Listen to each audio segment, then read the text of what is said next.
এই চুল নিয়ে কেউ ইন্ডাস্ট্রিতে আসে? ঝরঝর করে মেকআপ রুমে জল পড়তো, শর্ট সার্কিট হয়ে যেত, এরকম অদ্ভুত অবস্থা ছিল। এবং ওনার সঙ্গে সৌমিত্রবাবুও ঢুকছিলেন ফ্লোরে, সৌমিত্র চট্টোপাধ্যায়। তো আমি ওনাকে গিয়ে বললাম যে আমাকে 250 টাকা পার ডে দেওয়া হবে। তখন বলছে এই টাকাটা তুই কেন পাবি জানিস? হ্যালো, অভিনয় করার জন্য? বলছে না, ধৈর্য ধরার জন্য। যে বড় আর্টিস্ট যখন ফ্লোরে অভিনয় করবে সবসময় কিন্তু ফ্লোরে প্রেজেন্ট থাকবে, যেটা এখনকার কারোর মধ্যে আমি দেখি না। যে মা এই কথাটা বলতে পারেন যে মনা তুমি এটা করো না, আমার বিয়েটা এখানেই করা উচিত। এবং টানা 1.5 বছর মতো আমি বসেই ছিলাম, আমি কোনো কাজ করিনি। আমার কোনো কষ্ট ছিল না, আমি কোনোদিন হিরোইন হতে পারবো না, এটা আমি বুঝে গিয়েছিলাম। সুতরাং আমি সবসময় কোনটা আমি পাচ্ছি না সেটা নিয়ে আমার কোনো আফসোস নেই শ্রীময়ী। একটা সম্মানকে আর্ন করতে হয়, সম্মান রোজগার করতে হয়, কেউ হাতে করে এনে দেয় না সম্মান। সব থেকে বড় হিরো হিরোইন হচ্ছে গল্প এবং চিত্রনাট্য। টেলিভিশন থেকে স্টার হওয়া কিন্তু খুব মুশকিল। মানে একটা সময় যেটা ইন্ডাস্ট্রিটা অনেকটা বড়, সেইটা এইটুকু হয়ে এসেছে। মৃত্যুর যে কত দরকার আছে মানুষের জীবনে, উনি আমাকে 1 মাস ধরে ওই টিভির মাধ্যমে বুঝিয়েছিলেন। লোকে তোমার ছবি ভুলে যাবে, আমার সিনটা ভুলবে না।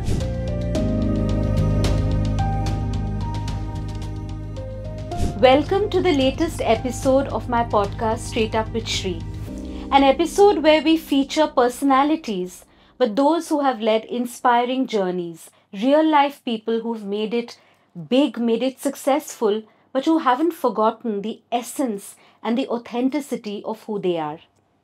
আজকে যে আমার কি আনন্দের দিন, সেটা হয়তো আমি আমার মুখে সেটা বা আমার কণ্ঠতে সেটা ঠিক প্রকাশ হবে না, কিন্তু আমার মা বাবার, আমার পুরো ফ্যামিলির absolutely favourite actor, favorite mommy.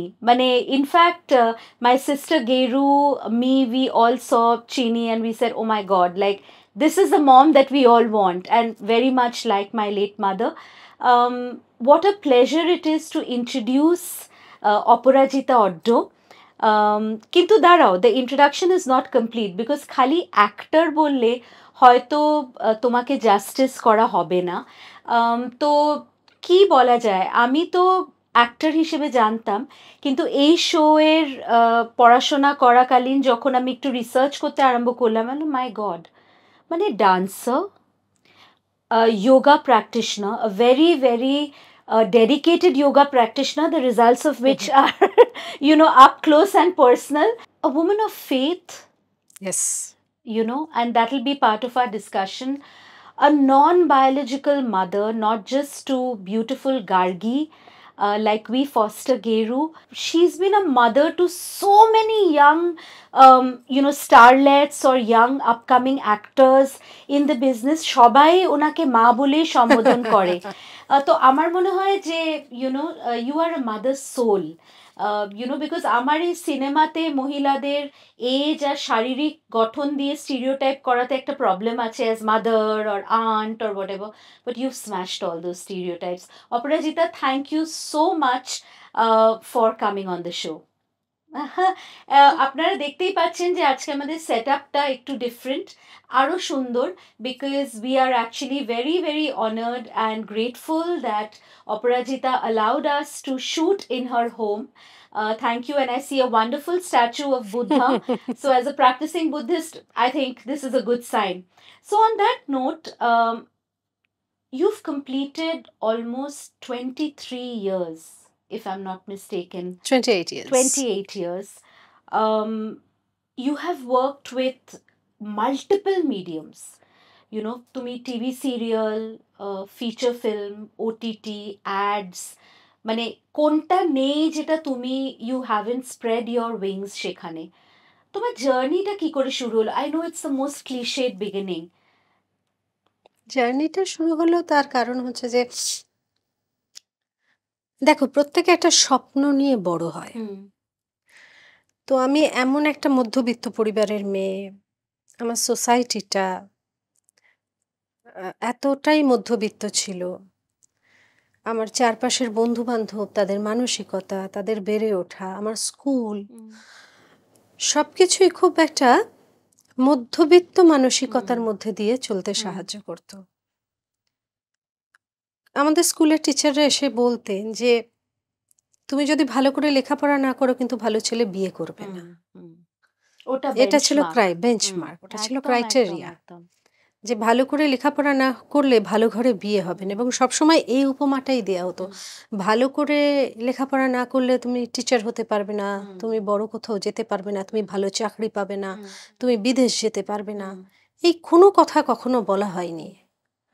এটাই বলা হতো যে তোমার যদি ভালো করে লেখাপড়া না করো, তুমি যদি ঠিক করে গ্র্যাজুয়েট না হতে পারো, তাহলে ভালো ঘরে তোমার বিয়ে হবে না এবং পরবর্তীকালে ছেলে মেয়েকে তুমি মানুষ করতে পারবে না। তো এইরকম একটা সোসাইটির মধ্যে আমি প্রথম থেকেই ব্যতিক্রমী। এবং আমি যখন সবাই লেখাপড়াটা করছে শুধু একটা ভালো সংসার করার জন্য, ভালো জীবন পাওয়ার জন্য, ভালো, তখন আমি ভাবছি যে শুধুমাত্র এই লেখাপড়াটা করে, এই সিলেবাসের লেখাপড়াটা করে আমার লাভটা কি হবে? এটা করে তো আমার কিছু লাভ হবে না, কারণ আমি এটা করতে চাই না। আমি আর্টিস্ট হব, আমাকে যাতে পর্দায় দেখা যায়। আমি তখন ভাবিনি আমি অভিনেত্রী হব, কিন্তু আমার মনে হতো যে আমি এত ভালো ডান্সার হব যে আমাকে পর্দায় দেখা যাবে। কারণ তখন তো পর্দায় মানে প্রত্যেক বৃহস্পতিবার করে এক একটা নাচের অনুষ্ঠান হতো দূরদর্শনে, এবং আমাদের স্কুলেরও অনেককে পারফর্ম করতো। একটি মেয়ে ছিল মিষ্টুনি বলে, সে রেগুলার পারফর্ম করতো। আমার প্রথম মনে হলো যে আমি কেন ওর জায়গায় যেতে পারি না। ওকে তো দূরদর্শনে নাচতে দেখা যায়, তাহলে আমি কেন পারবো না? তখন আমাকে সবাই বললো, তুই ওর মতো অত ভালো নাচিস না, তুই অত ভালো ডান্সার নস। তাছাড়া সবারই একটা ব্যাকগ্রাউন্ড থাকে, তোমার ব্যাকগ্রাউন্ড সেটা তোমাকে করে না। এর পরবর্তীকালে আমি যখন মহালয়াতে দেখতাম হেমা মালিনী নাচে, তখন আমার মনে হতো যে আমি আমি কোনোদিন ভালো ডান্সার হলে আমি তো এই জায়গাটা অ্যাচিভ করতে পারি, আমি তো এই জায়গায় যেতে পারি। এটা আমার স্বপ্ন ছিল। এই করতে করতে আমি তনুশ্রীদের স্কুলে ভর্তি হলাম। তনুশ্রীদের স্কুলে, তনুশ্রীদি একটা উঁচু, একটা মেজানাইন ফ্লোর ছিল, উঁচু রস্ট্রামের উপর তনুশ্রীদি মাঝে মধ্যে আমাদের শেখাতেন।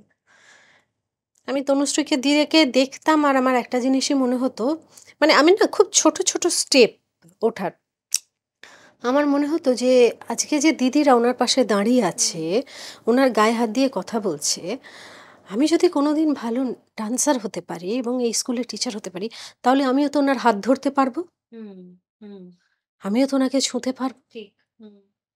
কারণ আমি তো সবসময় দূর থেকেই ওনাকে দেখি, আমি তো কোনোদিন ছুঁয়ে দেখি না, সুতরাং আমিও তো ওনাকে ছুঁতে পারবো। এই করতে করতে তারপরে বিভিন্ন প্রতিবন্ধকতা, বাবা খুব কম বয়সে মারা যান, এরকম চলতে চলতে আমি একজনের কাছে, এক ভদ্রলোকের সঙ্গে আমার আলাপ হয়, এবং তখন তিনি একটা থিয়েটার ডিরেক্ট করছিলেন, এবং তখন আমার এইচএস পরীক্ষা শেষ হয়েছে। তো তার একটা দল ছিল সহজিয়া বলে, সেখানে বীজ বলে একটা নাটক হচ্ছিল। বলল যে দেখ, চরিত্রটাতে তোকে একদম মানাবে না, সাঁওতালি মেয়ে, একদম মানাবে না, কিন্তু আমি কাউকে পাচ্ছিও না, তুই করবি? বললাম হ্যাঁ। আমি বললাম আমি করবো। বলে তুই তো কোনোদিন থিয়েটার করিস না, আমি ম্যানেজ করবো, আমি পারবো। তো একদিন আমাদের রিহার্সাল হচ্ছে, ছেঁড়া তার বলে একটা জায়গা ছিল ভবানীপুরে, তখন রিহার্সাল হতো। ওপরে আমাদের রিহার্সাল হচ্ছে, নিচে শঙ্কর চক্রবর্তীদের ওয়ান ওয়ালের রিহার্সাল হচ্ছিল। আর সেই সময় ওই যে ভদ্রলোক শঙ্কর দাশগুপ্ত, উনি জননী স্ক্রিপ্ট লিখতেন, জননী বলতে এক সিরিয়াল হতো, সেটা স্ক্রিপ্ট লিখতেন। তো শঙ্কর চক্রবর্তী ওনার সঙ্গে দেখা করতে এসে আমাকে দেখে বলছেন, এই মেয়েটা কে? তখন বলছে, এই মেয়েটি আমার ছাত্রী, ও এই এটা করতে এসেছে, এই নাটকটা করতে এসেছে। বলছে জগন্নাথ গুহ একজন মানে অভিনেত্রীকে খুঁজছেন চন্দন সেনের এগেনস্টে, ভালো অভিনেত্রী না হলে হবে না, কারণ চন্দনের এগেনস্টে করবে, তো একে পাঠাবেন? বলছে হ্যাঁ পাঠাবো। তো শঙ্কর দাশগুপ্ত আমাকে একটা চিঠি লিখে দিয়েছিলেন, দিয়ে বলেছিলেন যে তুমি কালকে যাবে, গিয়ে শঙ্কর চক্রবর্তীর সঙ্গে দেখা করবে, করে ইন্দ্রপুর স্টুডিওতে জগন্নাথ গুহের সঙ্গে দেখা করবে। ঠিক আছে। পরের দিন মুষলধারে বৃষ্টি পড়ছে, এবং ইন্দ্রপুর স্টুডিওর মধ্যে এখন এতটা জল জমে গেছে। আমি বন্ধুর ভাইয়ের জন্মদিন বলে বাড়ি থেকে বেরিয়ে চিঠিটা নিয়ে গেছি, গিয়ে অনেক খুঁজে খুঁজে আলটিমেটলি পৌঁছেছি। এবার কোথায় শঙ্কর চক্রবর্তীকে খুঁজবো, কাকে করব? তো আমি সোজা মনোরমা কেবিনের ফ্লোরেই ঢুকে গেছি, গিয়ে দেখছি একজন দীর্ঘকায় পুরুষ, তিনি ক্যামেরায় লুক থ্রো করছেন, ক্যামেরা থেকে মুখটা সরে আমার দিকে অবাক হয়ে তাকিয়ে আছেন। তখন আমি বলছি এরকম আমাকে শঙ্কর দাশগুপ্ত পাঠিয়েছেন, শঙ্কর চক্রবর্তী ওকে ওকে বলে রেখেছিলেন। তখন শঙ্কর দা দেখলাম বেরিয়ে এলো, নিস ফ্লোরে ছিল, বলে হ্যাঁ হ্যাঁ জগাদা আমি ওর কথাই আপনাকে বলেছিলাম, আপনি একটা স্ক্রিন টেস্ট নিন, ও কিন্তু খুব ভালো। কিসের ভালো কিসের মন্দ ছাতার মাথা আমি কিছুই বুঝি না। তখন আমাকে বলছেন তোমার বায়োস্কোপ করার ইচ্ছে আছে? বায়োস্কোপ শব্দের মানেও জানি না। হ্যাঁ, আমি বললাম হ্যাঁ। বায়োস্কোপ কোনোদিন করেছো? বললাম না। কি করো? আমি নাচি, আমার নিজের নাচের স্কুল আছে, প্লাস আমি তনুশ্রীদের ওখানেও নাচ শিখি আর কি। তখন উনি ড্রেসারকে ডেকে বললেন যে ওকে জামা কাপড় দাও, যেভাবে ভিজে গেছে নিউমোনিয়া হবে। ওকে নিয়ে গিয়ে তো আমাকে অনুরাধাদির মেকআপ রুমে নিয়ে গিয়ে বসালেন এবং আমাকে একটা পোশাক দিলেন, মানে শাড়ি ব্লাউজ সমস্ত কিছু দিলেন, দিয়ে একটা ডায়লগের পোর্শন দিয়ে গেলেন। ওনার যে অ্যাসিস্ট্যান্ট বললো তুমি এটা পড়ে রাখো, তোমার টেস্ট নেওয়া হবে। এবার আমি পড়বো কি, আমি তো অনুরাধাদিকে দেখেই মানে ওরকম সুন্দর যে কেউ হতে পারে আমি তো অবাক হয়ে যাচ্ছি।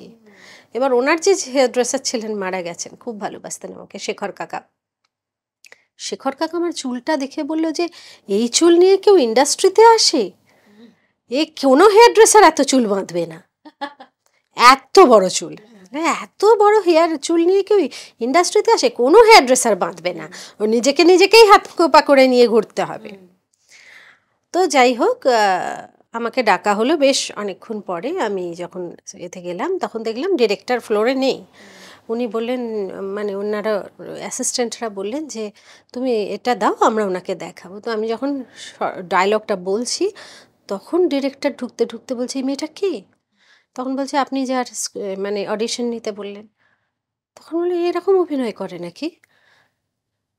বলছে হ্যাঁ। তখন বললেন যে, এবং ওনার সঙ্গে সৌমিত্রবাবুও ঢুকছিলেন ফ্লোরে, সৌমিত্র চট্টোপাধ্যায়। তখন উনি আমাকে বললেন তোমার কাল থেকে শুটিং, তুমি কাল থেকে এসো। তো সেই শুরু আমার, সেটাই আমার জীবনের শুরু। তারপরে তো নানা রকম ওঠা পড়া পথ চলা, 28 বছর চলছে, এটা 28 ইয়ার্স। তো 3 দশক ধরে ইন্ডাস্ট্রির ওঠা পড়া, বিভিন্ন রকমের এগিয়ে যাওয়া, নিজেকে আপডেট করা, সমস্ত কিছুর মধ্যে দিয়ে যাচ্ছে, কিন্তু শুরুটা এটাই ছিল। আমার শুনে একটা ইংলিশে কথা আছে, I've always found that term very beautiful, destiny's child. Destination, you know, মানে আমার তোমার এই রেকলেকশনটা শুনে মনে হলো সত্যি দেখো, when destiny chooses you for something or when it is already predestined, আমরা তো খালি ছকের মধ্যে পড়ে যাচ্ছি, হবেই, মানে ভবিতব্য, তুমি ওখানে গেলে, উনি তোমাকে দেখলেন, মানে it sounds like a film actually. তো এই সিনেমাটা 2001-এর সিনেমা। এটা সিরিয়াল ছিল। ও সিরিয়াল ছিল। এটা 2001-এর নয়, এটা 96-এর ঘটনা আমি বললাম। আচ্ছা আচ্ছা 96, হ্যাঁ, কারণ 96-এই আমি এইচএস দিয়েছি, 96-এর ঘটনা বললাম। আর এটা হচ্ছে 2024, মানে 26 ইয়ার্স। হ্যাঁ হ্যাঁ 26 ইয়ার্স, হ্যাঁ, লং টাইম। তোমার প্রথম সিনেমাতে তো সৌমিত্র চট্টোপাধ্যায়। হ্যাঁ, আমি অ্যাকচুয়ালি ওনার সঙ্গে প্রচুর কাজ করার সুযোগ পেয়েছি, যার জন্য প্রচুর শেখার সুযোগ পেয়েছি এবং নিজেকে মানুষ বানানোর সুযোগ পেয়েছি। কারণ এই মনোরমা কেবিনেই আমি শুটিংয়ে গেছি, পরের দিনের ঘটনাই বলছি। পরের দিন শুটিংয়ে গেছি, গিয়ে তখন সৌমিত্রবাবু, অসিত সেন, অসিত চ্যাটার্জি, চন্দন সেন, কৌশিক সেন, তখন তো এরকম ছিল না স্টুডিও, মানে খুব সাধারণ ছিল। আর ঝরঝর করে মেকআপ রুমে জল পড়তো, শর্ট সার্কিট হয়ে যেত, এরকম অদ্ভুত অবস্থা ছিল। তো ওনারা কি করতেন, ওই বাইরে তক্তপোষ পেতে বসে আড্ডা দিতেন। এবার আমি তো শুটিংয়ের কি ক্রিয়াকলাপ, কি ম্যানার্স কিছুই জানি না। তো আমি এই গাছের তলায় ওই গাছের তলায় শাড়ি পরে ঘুরে বেড়াচ্ছি, ছটপট করছি, আমাকে ডাকা হচ্ছে না। তো উনি অনেকক্ষণ ধরে আমাকে দেখছিলেন, দেখে তারপরে আমাকে ডাকলেন এরকম করে, মা এখনো ডাকেনি ফ্লোরে? এলাম না, এখনো ডাকেনি। তোকে বলেছে কত টাকা দেবে? আমি বললাম না, কেউ তো আমাকে বলেনি। তখন ভেতরে দেখিয়ে বললো যে ওই ভদ্রলোককে, একজন বয়স্ক ভদ্রলোক বসেছিলেন, বলে ওনাকে গিয়ে জিজ্ঞাসা কর যে তুই পারিশ্রমিক কত পাবি। তো অনেক বয়স্ক ভদ্রলোক, উনি অ্যাকাউন্টেন্ট ছিলেন। আমি ওনাকে গিয়ে জিজ্ঞাসা করলাম যে জেঠু, আমাকে সৌমিত্র জেঠু জিজ্ঞাসা করছেন যে আমি কত পারিশ্রমিক পাবো। তখন বলে ছোটরা আবার পারিশ্রমিক পায় নাকি, যা তোকে লজেন্স দেবো। হ্যাঁ, না আমি বললাম না না না বলো না বলো না বলো না, বলে বাচ্চাদের হাতে টাকা নিতে নেই, এরকম করে উনি আমাকে বলেছে। আমি বললাম না বলো না, বলে যা বল তোকে 250 টাকা পার ডে দেওয়া হবে পারিশ্রমিক।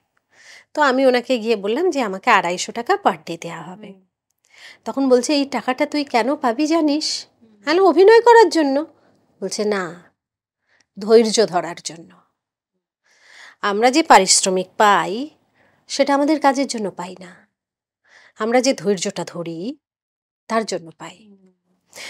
তো এটা না আমি সেদিন কবচের মতো পড়ে নিয়েছিলাম, যে আমাকে যদি সাস্টেন করতে হয়, একটা জায়গায় যেতে হয়, এবং যেহেতু আমার বাবা কাকা কেউ নেই এবং এক আউটসাইডার, আমাকে যদি একা অনেকটা লড়াই করতে হয়, তাহলে আমার প্রথম ব্রহ্মাস্ত্র হচ্ছে আমার ধৈর্য।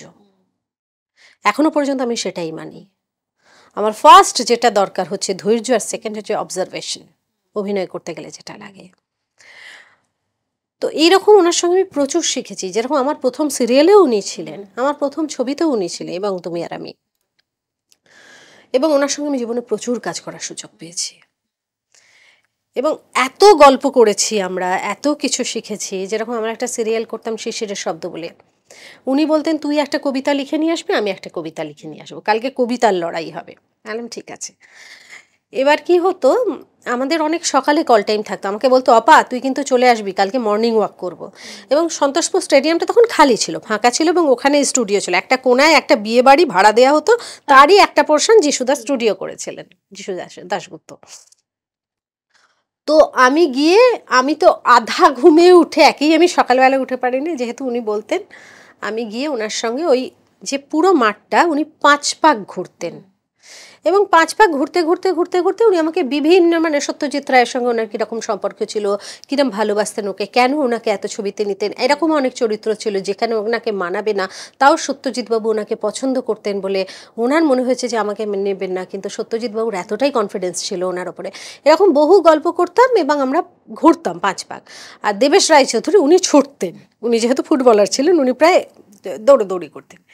তারপরে এসে আমরা একটা জায়গায় বসতাম নিচে অফিস ঘরে, এবং উনি বলতেন যে আশু কচুরি এনেছো? তখন আশুদা বলতেন হ্যাঁ কচুরি এনেছি। তো উনি 4টে কচুরি, আমি 4টে কচুরি খেতাম, আর 2টো করে জিলিপি খেতাম। বলতো খা খা খা। তারপরে বলতো দুধ চা, না তারপর বলতো জল খেয়ে নে, তাহলে আর দুপুর পর্যন্ত কিছু খেতে হবে না। তো কচুরি আর জিলিপি খেয়ে আমরা জল খেতাম, তারপরে দুধ চা খেতাম। তো এই যে জিনিসগুলো আমি পেয়েছি, এগুলো তো ঈশ্বরের আশীর্বাদ ছিল বলেই পেয়েছি, এবং এত শিখেছি ওনার থেকে। এবং উনি সবসময় বলতেন যে বড় আর্টিস্ট যখন ফ্লোরে অভিনয় করবে সবসময় কিন্তু ফ্লোরে প্রেজেন্ট থাকবে, যেটা এখনকার কারোর মধ্যে আমি দেখি না, কোনো দিন না। যদি 1 দিন 2 দিন লোক দেখানোর জন্য করেও চেষ্টা, যে এটা আমি মানে জাস্ট কাউকে স্যাটিসফাই করার জন্য বা খুশি করার জন্য করব, কিন্তু মন থেকে কারোর আসে না। কিন্তু আমরা কি করতো, যখনই কোনো সিনিয়র অ্যাক্টর অ্যাক্ট্রেস অভিনয় করতো, আমরা ঘন্টার পর ঘন্টা কিন্তু সেটে বসে থাকতো, এখনও বসে থাকি, এখনও আমার কো অ্যাক্টরকে কিউ দেওয়ার জন্য কিন্তু আমি সেটেই বসে থাকি। কেউ ভালো অভিনয় করলে আমি কিন্তু পুরো সিনটা তার বসে বসে দেখি, সে ছোট হোক বড় হোক যেই হোক, আমি কিন্তু বসে বসে দেখি। কোনো কিছু ডিফেক্ট থাকলে আমি কিন্তু বলি যে এই জায়গাটা ঠিক লাগছে না, এটা এরকম করে করো। সুতরাং এই যে শিক্ষাগুলো, এইগুলো ওনাদের থেকেই পাওয়া বা ওনার থেকেই পাওয়া। আমার মনে হয় এটাকে বলে সার্ভাইভাল স্ট্র্যাটেজি। মানে এই যে ধৈর্যর কথা বলা, এই যে মানে এগুলো তো সারা জীবন অ্যাজ আ প্রফেশনাল অ্যাক্টর, মানে তোমার এগুলো একটা মানে অ্যাক্টিং স্কুলে যেটা তুমি নাও বা শিখতে, ওই মর্নিং ওয়াকের বোধহয় দোজ এক্সাম্পল একদমই মানে অ্যাবসলিউটলি, মানে আমার শুনেই সেটা মনে হচ্ছে। জানো, তোমার অভিনয় যখনই দেখেছি, I just felt you're a very good human being. You know, sometimes when people are acting, you know they are acting. You know, you get that. It's a facade, it's a character. এটা সুন্দর গল্পে সে একটা সুন্দর চরিত্র। কিন্তু একটা আমার মনে আছে, ঋতুপর্ণ ঘোষের চিত্রাঙ্গদা, শেষের দিকে ঋতুদার সিনেমা, ওখানে তুমি সেই ডান্স ট্রুপের ফর্মার ডান্সার, যে এসে খুব পজেসিভলি ভালো বন্ধুর মতন, মানে যিশু যে দেখাচ্ছে মানে হিজ পার্টনার, তাকে নিয়ে একটা বক্তব্য রাখলে, আমার কি মানে ওই সিনটা আমি বারবার দেখেছি জানো তো, পজ করে আবার মানে জাস্ট দ্য স্পন্টেনিয়েটি অ্যান্ড দ্য মানে জেনুইননেস, মনে হলো মন থেকে তুমি যেন বলছো যে দেখ তুই হবে তো, করবে তো, মানে just like a good friend. এরকম আমার অনেকবার মনে হয়েছে। আমার মা সম্প্রতি অগস্টে মারা গেছেন। The first movie that me, my father and my sister we saw, I think it was one of our coping mechanisms in grieving was একান্নবর্তী, হইচইতে। এবং তোমার যে চরিত্রটা and your romance with Kaushik Sen, কালকে ওনার একটা নাটক দেখলাম হ্যামলেট, তো ওই রোম্যান্সটা দেখে আমার বাবা বলল যে it reminded me of the relationship between your mother and me, because মার ওটা সেকেন্ড ম্যারেজ ছিল। আচ্ছা she was a widow and he was a younger man, and in a way I was a catalyst, যেরকম তোমার মেয়েরা said that না মা, you go ahead, live your life. তো I think এরকম কেউ হবে না যে অপরাজিতার অ্যাক্টিং দেখে অপরাজিতাকে ভালোবাসিনি। মানে the person that you are reflects। কিন্তু দেখো একটা তো স্টিরিওটাইপের ব্যাপার আছে। তুমি যে কথাটা বললে নায়িকা আর একটা সাপোর্টিং বা একটা ক্যারেক্টার রোল ইজ ডিফারেন্ট, কিন্তু in those character roles, in those supporting roles, in those roles where you have been a mother, a friend, a sister, an aunt, a detective, bodi, something like that, you have proved that it doesn't matter. It's the talent which shines through. তুমি যখন শুরু করেছিলে তুমি তো এত young ছিলে, মানে তুমি যেরকম বলছো, মানে আমি ওটা পুরো ভিজুয়ালাইজ করলাম। আমি তো লেখিকা, বোধহয় আমার ইমাজিনেশনটাও ভালো, I could just see images. তখন কি তুমি জানতে যে তোমার লাইফটা it will take this direction, that একদিন you will be in Rituparno ঘোষের শুভ মুহূর্ত, তুমি একদিন একটা হিন্দি ফিল্ম করবে আয়ুষ্মানের মা? Did you ever think that it would go that way? Actually আমি যখন কাজ করছিলাম এই মনোরমা কেবিন, কুয়াশা, যখন তৃষ্ণা, সেই সময় আমি একটা ছবিও করি আমাদের আর্ট ডিরেক্টর গৌতম বোসের এবং তুমি আর আমি, স্বপন সাহা, 3টে ছবি করছিলাম। এইগুলো করতে করতে আমার একটি শুটিংয়ে গিয়ে, রণজিৎদার একটা শুটিংয়ে গিয়ে আমার হাজব্যান্ডের সঙ্গে আমার আলাপ হয়। এবং সেই সময় আমার একজন বান্ধবী ছিলেন যে ব্যাংকে কাজ করতেন, আমার থেকে অনেক সিনিয়র, কিন্তু সে আমার বান্ধবী ছিল এবং সে আমার সঙ্গে যেত। তো এবার কি হয়, এই যে কাজ করতে করতে আমার বরের সঙ্গে আমার আলাপ হয় এবং হাওড়া থেকে আমার যাতায়াত করার খুব অসুবিধে হচ্ছিল। আমাদের বাড়িতে কেউই প্রফেশনটাকে পছন্দ করেন না, কাকা জ্যাঠারা, এবং বিভিন্ন ধরনের সমস্যা হচ্ছিল। তখন আমার মনে হচ্ছিল যে আমার কলকাতায় গিয়ে থাকলে সুবিধে হয়। এবং আমার ওই শুটিংটায় আমার হাজব্যান্ডের সঙ্গে আলাপ হয় এবং আমরা তালসারিতে আউটডোরে যাই, আমার মাও গিয়েছিলেন। তালসারিতে আউটডোরে গিয়ে আমার ওকে ওর ও প্রথম থেকেই আমাকে বলেছিল যে তোমার মতো আমার একজন বউ হলে ভালো হয়। এই একটা কথা, আমার বর খুব কম কথা বলে। তো আমার মনে হয়েছিল যে এই লোকটা ভালো লোক, খারাপ হতে পারে না। জীবনে আমি অনেকবার যাকে ভালো ভেবেছি সে খারাপ হয়েছে, এরম ঘটনাও ঘটেছে, কিন্তু আমার ওকে মনে হয়েছিল যে এ খুব ঠিকঠাক হবে আমার জীবনে। তো আমি একদিন কি করি, আমার এখানে আমার ওই বান্ধবীর সঙ্গে ওই শুটিং থেকে ফিরে এসে ওদের বাড়িতে আসি। তখন আমার ফোন ছিল না বাড়িতে, আমার পাশের বাড়িতে রিকোয়েস্ট করতে হতো। তো আমাকে ফোন করেছিল পাশের বাড়িতে, তো বলেছিল তুমি একবার আমার বাড়িতে আসবে। তো আমি ওর বাড়িতে আসি, এসে দেখি যে আমরা যতটা মধ্যবিত্ত ওরাও ঠিক ততটাই মধ্যবিত্ত, খুবই সাধারণ, কিন্তু আমাদের থেকে ওদের অবস্থা ভালো, যেহেতু বাবা মা দুজনেই গভর্নমেন্ট সার্ভিস করেন, অবস্থা ভালো। এবং ওর মাকে দেখে আমার খুব ভালো লাগে, কারণ ওর মা আমাকে দেখেই বলে যে তুমি কেন আমার ছেলেকে বিয়ে আর করবে। তুমি তো খুব কম বয়সী ছিলে হ্যাঁ, অপরাজিতা, 19। বলছে যে তুমি, আমার ছেলে তোমার থেকে অনেক বড় এবং তোমার তো রাজরানী হওয়ার কথা, তুমি কেন আমার ছেলেকে বিয়ে করবে, তুমি এই বিয়েটা করো না। আমি তখন মনে হয়েছিল যে মানুষটা নিজের ছেলের সম্বন্ধে, কারণ সবাই নিজের ছেলেকে ভীষণ গ্লোরিফাই করে, যে নিজের ছেলেকে নিয়ে এটা বলতে পারে এবং ছেলের সামনে তার মা বসে আছে, মানে দিদিমা বসে আছেন, মানে আমার দিদি শাশুড়ি আর কি, আমরা সবার সামনে যে মা এই কথাটা বলতে পারেন যে মনা তুমি এটা করো না, আমার বিয়েটা এখানেই করা উচিত, আমি যা করতে চাই তুমি ডেস্টিনির কথা বলছিলে, Absolutely. আমি যদি এই বাড়িতে না আসতাম আমি আমার গুরুকে পেতাম না। তুমি তো সব সময় তোমার ম্যারেজটাকে ক্রেডিট করো even for Exactly. your career. এবং ওর 1 মাসের মধ্যেই আমার বিয়ে হয়ে যায়। আচ্ছা, ওই যে আমি ওদের বাড়িতে এসেছিলাম, 24 জুন আমার বরের সঙ্গে আলাপ হয়েছিল, 26 জুলাই আমার রেজিস্ট্রি হয়, 8 অগস্ট আমার বিয়ে হয়ে যায়। বিয়ের পর যেটা হয় যে এই যে ইন্ডাস্ট্রিটা সেটা আমাকে একদম অফ করে দেয়, আমি একজন টেকনিশিয়ানকে বিয়ে করেছি বলে। আমি যে রানিং সিরিয়ালগুলোয় ছিলাম সব থেকে আমাকে বাদ দিয়ে দেওয়া হয় এবং আমি বাড়িতে বসে যাই। এবং তখন আমি ফার্স্ট ইয়ার পড়ছিলাম, আমার যেহেতু হাওড়া ছেড়ে দিয়েছি আমি ডিস্টেন্সে করছিলাম এবং আমি অসম্ভব পুটান করে যাই, প্রচণ্ড মোটা হয়ে যাই, আমি খুব রোগা ছিলাম, খুব মোটা হয়ে যাই। সেটা আরেকটা প্রতিবন্ধকতা দাঁড়ায় আমার কাজের ক্ষেত্রে। Married plus overweight. হ্যাঁ, ওভারওয়েট, এই দুটো আরেকটা প্রতিবন্ধকতা দাঁড়ায় এবং আমাকে কেউ কাজে নেয় না। এবং টানা 1.5 বছর মতো আমি বসেই ছিলাম, আমি কোনো কাজ করিনি, আমার কোনো কষ্ট ছিল না।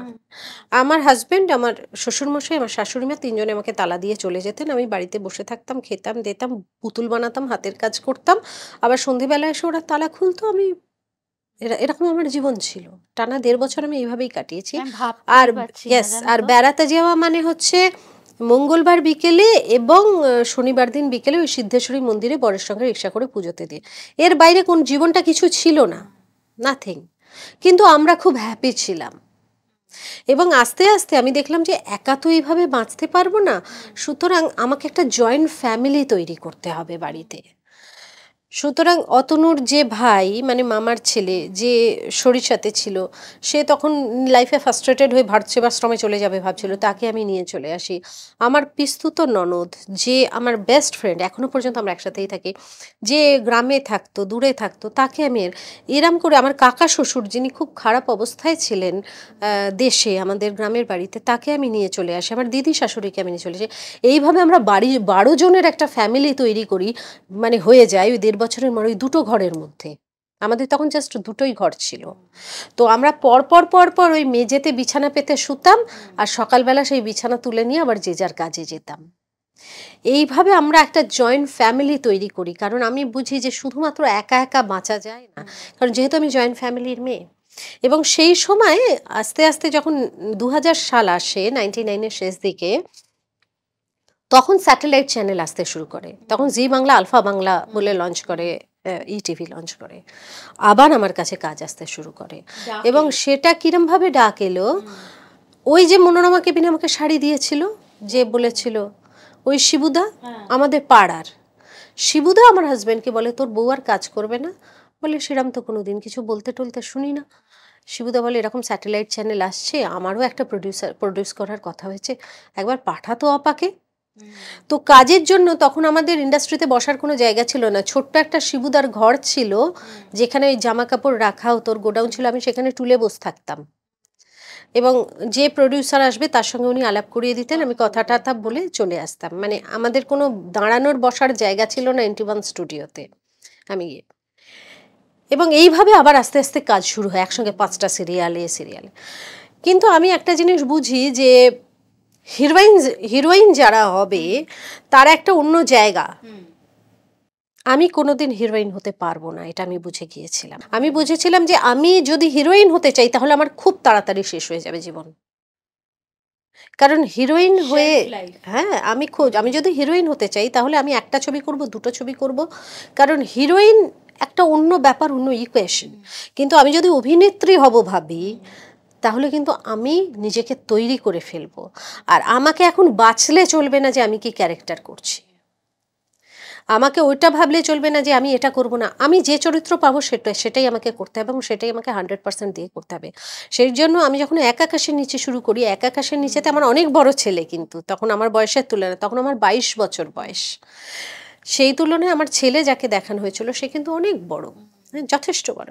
কিন্তু আমি তখন ভাবি যে এটা আমাকে ভাবলে চলবে না, আমি কি চরিত্র আমাকে দেয়া হচ্ছে, আমি চরিত্রটা কি ভাবে করছি, লোকে কিন্তু সেটা আজও পর্যন্ত কিন্তু লোকে এক আকাশের নিচের মিনুকে বুঝতে পেরেছো। সুতরাং আমি সবসময় কোনটা আমি পাচ্ছি না সেটা নিয়ে আমার কোনো আফসোস নেই শ্রীময়ী, আমার হাতে যেটা আছে আমি সেটাকে কিভাবে রাখছি এবং কিভাবে যত্ন করছি এবং কিভাবে নার্চার করছি সেটা আমার কাছে খুব ইম্পর্ট্যান্ট। আমি কি পেলাম না, আর আমি কি পাচ্ছি না সেটা নিয়ে আমার বিন্দুমাত্র মাথা ব্যথা নেই। তোমার কি, though these roles have been iconic, ধরে নাও প্রাক্তন বা চিনি, which is, as I'm continuously saying, ভীষণ favorite. I probably, sorry about this, but I'm going to be preferential towards the films and the shows that I love. এগুলো কি করার সময় তোমার এখন মনে হয় যে আবার আর একটা মায়ের রোল? না, অ্যাকচুয়ালি কি বলতো, আমি আমার অনেক আইকনিক চরিত্র আছে, যেরকম মানে সিরিয়ালে যেটাতে মানুষ আমাকে আলাদা করে আইডেন্টিফাই করে। যেরকম ধরো জলনুপুরের পাড়ি, বা কুরুক্ষেত্রের অনন্যা গুহ, বা মায়ের এক আকাশের নিচের মিনু, মায়ের মিসেস চৌধুরী, এগুলো আমার জীবনের খুব বড় চরিত্র। মানে আমি টেলিভিশনটাকে সবসময় প্রায়োরিটি দিই, কারণ আমি যে ফ্ল্যাটে বসে আছি, আমি যে গাড়ি চড়ি, আমি যে করি, সব টেলিভিশনের পয়সায়। টেলিভিশন আমার কাছে একটা বিরাট বড় জায়গা, বিরাট বড় প্রায়োরিটি, এবং আমি টেলিভিশনের গোল্ডেন পিরিয়ডের মানুষ। কারণ টেলিভিশনে আমি যাদের সঙ্গে কাজ করেছি, ঋতুপর্ণ ঘোষ, অঞ্জন দত্ত, তারপরে কৌশিক গাঙ্গুলি, অতনু ঘোষ, সবাইকে আমি টেলিভিশন থেকেই পেয়েছি, আর একটা সময় টেলিভিশনে ডিরেক্ট করছে। সুতরাং টেলিভিশনে যখন গোল্ডেন পিরিয়ড চলছিল, আমি সেই গোল্ডেন পিরিয়ডের মানে অভিনেত্রী। এর পরবর্তীকালে ছবিতে আসি, তো একটা সময় এমন ছবি হতো যে আমার ছবি করতে ইচ্ছে করতো না গল্প শুনে, আমার মনে হতো যে অসম্ভব, আমি পারবো না। কিন্তু ছবির জনের যখন বদলাতে শুরু করলো, আমি যদি আমার ছবির এন্ট্রি ধরি, রি এন্ট্রি ধরি, তাহলে হচ্ছে বেলা শেষে। বেলা শেষেও আমি শিবুকে করবো না বলেছিলাম, কারণ আমার ডেট ছিল না সেই সময়। তো বেলা শেষে প্রাক্তনের চরিত্রটাও কিন্তু অনেকের কাছে ঘুরেছে। এবং তুমি খুব নোটিস করে দেখবে, আমি যে চরিত্রগুলো করি সেই চরিত্রগুলো অনেকেই রিজেক্ট করবে, চট করে করতে চাইবে না। দামড়া ছেলের মা, দামড়া মেয়ের মা, এগুলো কেউ করতে চাইবে না, খুব স্বাভাবিক কারণেই করবে না। করা উচিতও নয়, আমি বলবো যাদের সেই কনফিডেন্স আছে তাদের করা উচিত নয়। কিন্তু আমার কাছে যখন চরিত্রগুলো এলো, এবং আমার একটা কথাই মনে হলো যে এই যে খুব সাধারণ একটা চরিত্র, যেটা কেউ পাত্তা দিচ্ছে না, যেটা কেউ, এই যে জঞ্জির ছবিটা, জঞ্জির যে ছবিটা, সেই ছবিটা নিয়ে ডিরেক্টর মানুষের মানে দাঁড়ে দাঁড়ে ঘুরেছে, রাজকুমার থেকে আরম্ভ করে এভরিওয়ানের দাঁড়ে দাঁড়ে ঘুরেছে, কেউ করেনি ছবিটা, সবাই তাড়িয়ে দিয়েছিল ওনাকে। অমিতাভ বচ্চন যখন করলো, Zanjeer was the milestone, absolutely, and a turning point in his own career. সুতরাং আমার মনে হয়েছে যে আমার তো কোনো চয়েস নেই, যে এই চরিত্র দিলে তবেই আমি করব। এখন আমার চয়েস হয়েছে, তখনও আমার তো চয়েস নেই। সুতরাং এই চরিত্রটাকে আমি প্রথমে লোককে কি বলতাম, ভালো ডিরেক্টরদের কি বলতাম, একটা সিন দাও, লোকে তোমার ছবি ভুলে যাবে, আমার সিনটা ভুলবে না। So true. ছোট যে একটা সিন থাকবে, কিন্তু সিনে কাজ করার জায়গা দেবে, হ্যাঁ একটা সিন দাও। এবং আমি দেখলাম যে আমি যে চরিত্রগুলো আমার কাছে আসছে, সেই সাধারণ চরিত্রটাকে আমি তো অন্যভাবে পোট্রে করলে সেটা তো মানুষের মনে থেকে যাবে, সুতরাং আমি কেন করব না। এবার তার প্রমাণই হচ্ছে এগুলো। সুতরাং আমার কাছে ওটাই চ্যালেঞ্জ, লোকে যেরকম ভালো চরিত্র পেলে সেটাকে চ্যালেঞ্জ হিসেবে নেয়, যে এত ভালো চরিত্র পেয়েছি, কত ভালো করতে পারবো। আমার কাছে চ্যালেঞ্জ হচ্ছে, তুমি আমাকে যে চরিত্রই দাও, সেই চরিত্রকে আমি কিরকম করতে পারবো সেটাই ফোটাতে পারবে। একদমই তাই, সেটাই আমার চ্যালেঞ্জ। তাও আমি বলবো, and I am asking you this whether we agree or not, টেলিভিশনকে কি ওই মর্যাদাটা দেয়া হয়? দেখো এখন তো মেগা সিরিয়ালের যুগ হয়ে গেছে। দেখো টেলিভিশন থেকে স্টার আর কেউ হওয়া খুব মুশকিল। একটা সময় এক আকাশের নিচে তুমি যদি বলো, টেলিভিশন থেকে শাশ্বত চট্টোপাধ্যায়, আমি, রনি দাদা, মানে রজতাভ দত্ত, কৌশিক, এভরিবডি, মানে টেলিভিশন থেকে। কিন্তু এখন টেলিভিশন যে জায়গায় গেছে, টেলিভিশন থেকে একটা দুটো যে হয় না তা কিন্তু নয়, টেলিভিশন থেকে স্টার হওয়া কিন্তু খুব মুশকিল। কেন বলছো এটা? কারণ আমরা যেসব ডিরেক্টরদের পেয়েছি, যে রবি ওঝা থেকে আরম্ভ করে এভরিওয়ান, যাদের সঙ্গে আমরা কাজ করেছি, কার সঙ্গে কাজ করেছি, মানে পণ্ডিত মানুষ সব, দেবাংশু সেনগুপ্ত, রবি ওঝা, অর্ঘ্য কমল মিত্র, তারপরে সৌরভ সারেঙ্গি, যাদের সঙ্গে টেলিফিল্ম করেছি, যা টেলিফিল্ম করেছি ওরকম ছবি হয় না, অন্তত 100 টেলিফিল্ম করেছি যেরকম এখন ছবি কেউ বানাতে পারবে না। তারপরে অতনু ঘোষ, কৌশিক গাঙ্গুলি, প্রত্যেকে তাদের যে কাজের, এই যে জয়দীপ মুখার্জি, তখন কৌশিক গাঙ্গুলিকে অ্যাসিস্ট করতেন। সুতরাং তাদের সঙ্গে যে কাজ করেছি, তাদের যে ব্যক্তিত্ব, তাদের যে কাজ শেখানোর পদ্ধতি, এখন লোক কোথায়?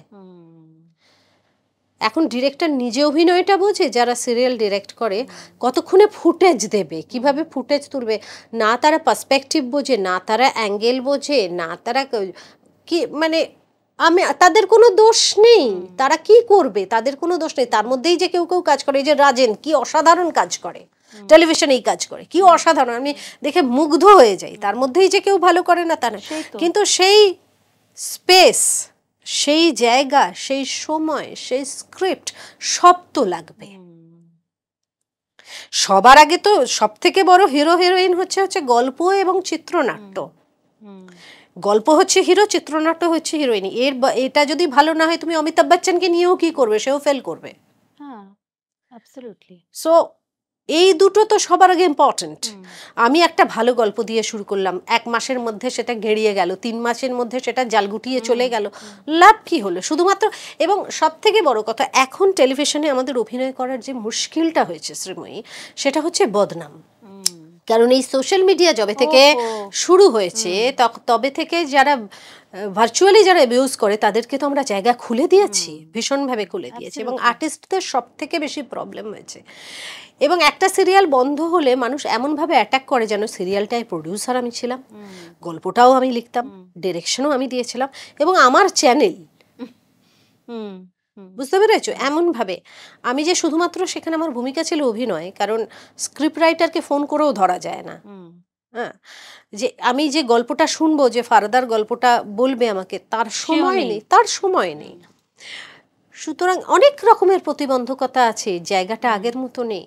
সুতরাং সেই জায়গায় দাঁড়িয়ে এখন একজন আমরা খুব পটেনশিয়াল আর্টিস্ট পাবো, কিন্তু আমি তোমাকে একটা কথা বলছি, সিরিয়ালে প্রচুর ছেলে মেয়ে আছে যাদের খুব সম্ভাবনা আছে, তারা খুব ভালো, একদমই তারা খুব ভালো, কিন্তু তাদের প্রতি সেই যত্নটা নেওয়া হচ্ছে না, তাদেরকে সেটা শেখানো হচ্ছে না, শেখার সুযোগ নেই। সেই জন্য হয়তো অনেকে পিছিয়ে যাচ্ছে। এবং সত্যিই তো আমাদের ইন্ডাস্ট্রিটা এইটুকু হয়ে এসেছে, ঠিক এইটুকু হয়ে গেছে জায়গাটা, মানে একটা সময় যেটা ইন্ডাস্ট্রিটা অনেকটা বড়, সেইটা এইটুকু হয়ে এসেছে। এবার এইটুকুর মধ্যে থেকে সবাই তো হাঁকপাক করছে, সবাই তো লড়াই করছে, কিন্তু শেখাটা হচ্ছে না মাঝখান থেকে। আর একটা জিনিস, একটা দেখবে এখন একটা, মানে আমি একটা যোধপুর পার্কের জিমে যাই, সেই জিমে অনেকেই টিভির বা অনেকেই ইয়াং অ্যাক্টার্সরা আসে, ওরা ওয়ার্কআউটের থেকে বেশি রিল বানাতে ব্যস্ত, এবং ওরা স্পেশাল পারমিশন নেয়, যেটা নিয়ে মানে আমরাও মাঝে মাঝে বলি যে ওয়াই আদার্স আর কামিং, এটা তো আমাদের পার্সোনাল স্পেস, কিন্তু তাদের সোশ্যাল মিডিয়া টিম আসছে, একটা কিছু শুটিং করে নিল, ওরা কিছু প্রোটিন শেক খাচ্ছে সেটা।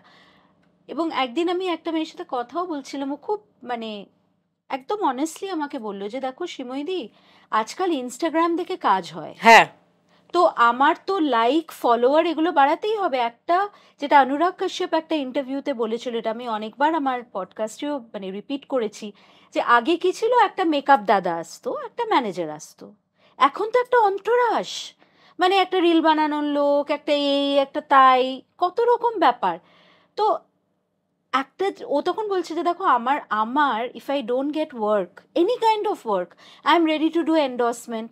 এখন দেখবে আমি কোল্যাব করছি, কোনো শাড়ির কোম্পানি, আমার ফলোয়ার আছে দেখে আমাকে শাড়ি পাঠিয়ে শাড়ি পরিয়ে দিচ্ছে, I am willing to do anything, নাহলে আমি এত বড় একটা অন্টোরাজ কী করে মেনটেন করব?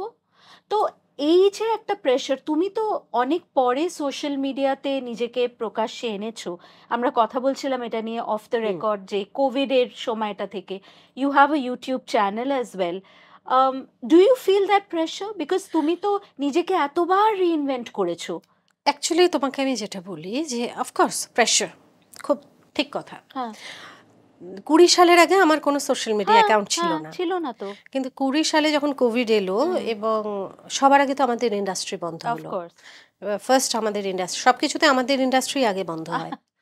তো আমাদের ইন্ডাস্ট্রি বন্ধ হলো, এবং তখন দেখলাম সোশ্যাল মিডিয়ার এই যে জার্কটা, সেটা শুরু হলো, একটা জার্ক দিয়ে মানে সোশ্যাল মিডিয়া প্রায়োরিটিতে এলো, এবং এই ইউটিউব চ্যানেল করছে, ও রান্না করছে, ও নাচছে, ও গাইছে, ও বাম লাগাচ্ছে, কিন্তু এটা ভয়ঙ্কর জায়গায় চলে গেল 2022-এর মধ্যে। 2022-এর মধ্যে এটা একটা শেপ নিল যে এটা হচ্ছে তোমার জীবনের একটা অন্যতম মাধ্যম, এবং অত্যন্ত সক্রিয় মাধ্যম, চাকরির মতো।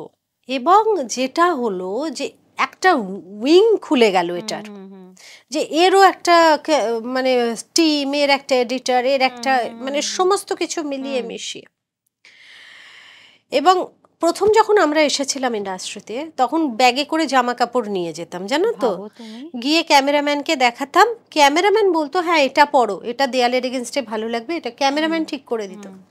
তার পরবর্তীকালে এলো কস্টিউম ডিজাইনাররা, স্টাইলিস্ট, হ্যাঁ তখন বলতো কস্টিউম ডিজাইনার এলো, সে বলতো এটাকে এই ক্যারেক্টারকে পরাবো, এটাকে তার পরবর্তীকালে এলো স্টাইলিস্ট, যে ওভারঅল লুক করবে। এটা সেই রকমই আজকে যেটা দাঁড়িয়েছে, মানে বিজ্ঞাপনটা টিভিতে নেই। আমরা যে এখনো পর্যন্ত, আমি তো মানে ন্যাশনাল বিজ্ঞাপন করি এবং সব থেকে বড় বিজ্ঞাপন করি, একটা বড় বিজ্ঞাপন কলকাতায় হয় না, কারণ তার জন্য এত লোককে নিতে হয়, এত কিছু করতে হয়, এত ঝামেলা, এত গন্ডগোল। আমাকে বড় বিজ্ঞাপন করতে গেলে হয় চেন্নাই যেতে হয়, নয় তোমাকে বম্বে যেতে হয়। আমাকে এই যে আমি লাস্ট উইসপার থেকে, মেটলাইফ থেকে আরও কী সব বিজ্ঞাপন করলাম, হয় চেন্নাই গিয়ে, নাহলে বম্বেতে গিয়ে। সেই বিজ্ঞাপনগুলো এখন কলকাতায় এসে হয় না, খালি আর্টিস্টকে তুলে নিয়ে চলে যায়। এটা একটা মুশকিলের জায়গা। যেহেতু সোশ্যাল মিডিয়া এত বেশি লোক দেখে, আজকে তুমি যদি স্টোরি দাও, স্টোরিতে তোমার যা ফলোয়ার হবে একসঙ্গে বসে টিভিতে অত লোক দেখে না, ওকে। সুতরাং বিজ্ঞাপনের মাধ্যমটা এখন চলে এসেছে তোমার সোশ্যাল মিডিয়াতে চলে এসেছে। সেই বিজ্ঞাপনের একটা বড় অংশ চলে গেছে ইনফ্লুয়েন্সারদের কাছে, যার যত ফলোয়ার্স আছে তাদের কাছে। ইটস আ গেম, হ্যাঁ, একটা পোর্শন আছে আর্টিস্টদের জন্য।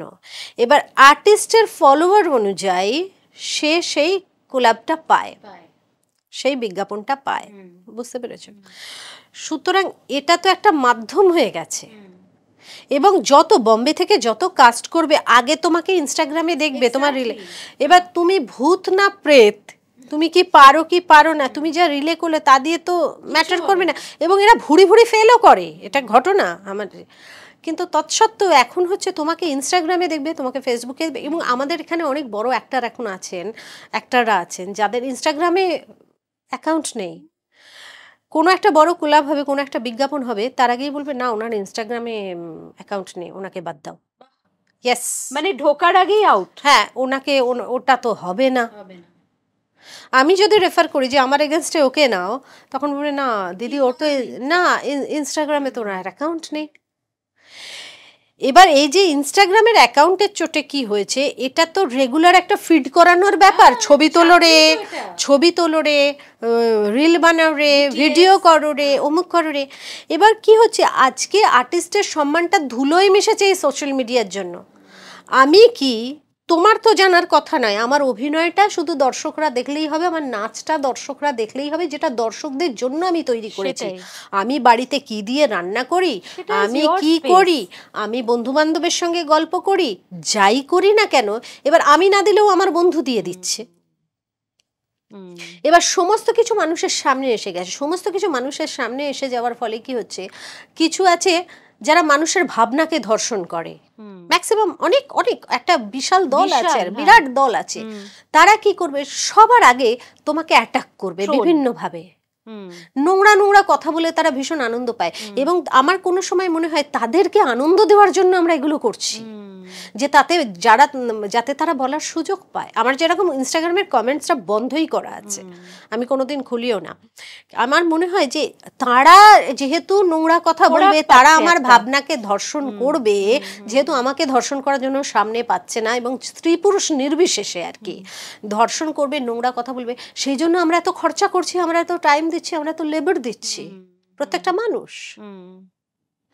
এই যে সোশ্যাল মিডিয়ার জন্য প্রত্যেকটা আর্টিস্ট, আমি থেকে অমিতাভ বচ্চন, প্রত্যেকের মানে ওনারও বাড়িতে কি হচ্ছে, বউয়ের কি হচ্ছে, ছেলের কি হচ্ছে, মেয়ের কি হচ্ছে, সবার মানে সমস্ত সম্মান জিনিসটা ধুলোয় মিশে গেছে। আমি জানি না এটার রেমেডি কি,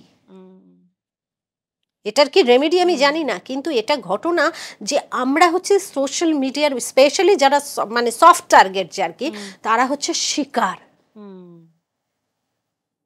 এবং আমি এটা ডিজার্ভ করি না, এবং এটার জন্য কোনো আইন নেই, কোনো কিছু নেই। তুমি সাইবার ক্রাইমে যা বলে কার পেছনে ঠক বাজতে গা উজাড় হয়ে যাবে দিদি। তুমি যেটা বললে, অ্যাকচুয়ালি আমার পার্সোনালি মনে হয় Aparajita, that we have created a Frankenstein. একদমই মানে এটা আমাদেরই ক্রিয়েশন, এবার আমরা সেটাকে কন্ট্রোল করতে পারছি না বলে আমরা মানে এদিক ওদিক পাগলের মতন দৌড়চ্ছি। The point that you highlighted, I think it's a very strong one, যে the vicious trolls. And especially if you're an actor, if you're a celebrity, if you're in the public domain, you're a writer, you're a politician, cricketer, people feel that they have a right over you. I can say whatever I want as if you are my best friend. মানে you have a right to my personal space. তোমার দাদার recently যখন বিয়ে হন আমি পড়েছি, ওনার late এজে বিয়ে হওয়া নিয়ে, because he has mental health challenges, সেটা নিয়ে মানে how do you deal with this and what did you have to say when that whole thing happened? Actually এটা আমি ছোটবেলা থেকেই ডিল করে আসছি। দাদাদের যেহেতু দুর্বল মানুষ, পিছিয়ে পড়া মানুষ, এবং ছোটবেলায় তো মানে মধ্যবিত্ত পরিবারে তো এটা হাইলাইট করা হয় না, আমার সর্দি হলে ডাক্তার দেখানো হয়, জ্বর হলে ডাক্তার দেখানো হয়, কিন্তু এটা ও ওরকম আর কি, ও একটু ওরকম আছে। ও যমজ বাচ্চা হয়েছিল তো একটু দুর্বল, একটা বাচ্চা বাঁচেনি ও একটু। তো আমি ছোটবেলা থেকে দেখতাম যে পাড়ার এখন তো মানে সোশ্যাল মিডিয়ার যেরকম সুফল আছে কুফলও আছে, মানে সোশ্যাল মিডিয়ায় তুমি অনেক কিছু ওপেন করে দিতে পারো, এটা একটা কিন্তু জায়গা, সোশ্যাল মিডিয়া হচ্ছে খুব স্ট্রং একটা মিডিয়াম। এবার সেটাকে তুমি খারাপ ভাবে ব্যবহার করলে খারাপ, ভালোভাবে ব্যবহার করলে এটা একটা জায়গা আছে, এটার কিন্তু দরকার আছে।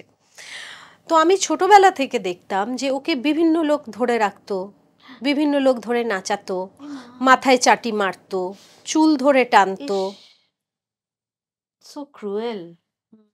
এবং আমাদের পাড়ার লোকেরাই সেটা করতো, বিকজ ওর কোনো defence mechanism. Exactly, correct, exactly.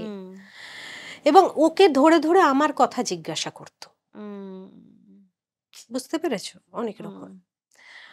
তো এই ধরনের আমি যে সোশ্যাল মিডিয়ার যারা আমি বলছি না যারা ভার্চুয়ালি অ্যাবিউজ করে, যেসব এরা হচ্ছে এই ধরনের মানুষ, যার জন্য আমি লাইভটা তখন করেছিলাম।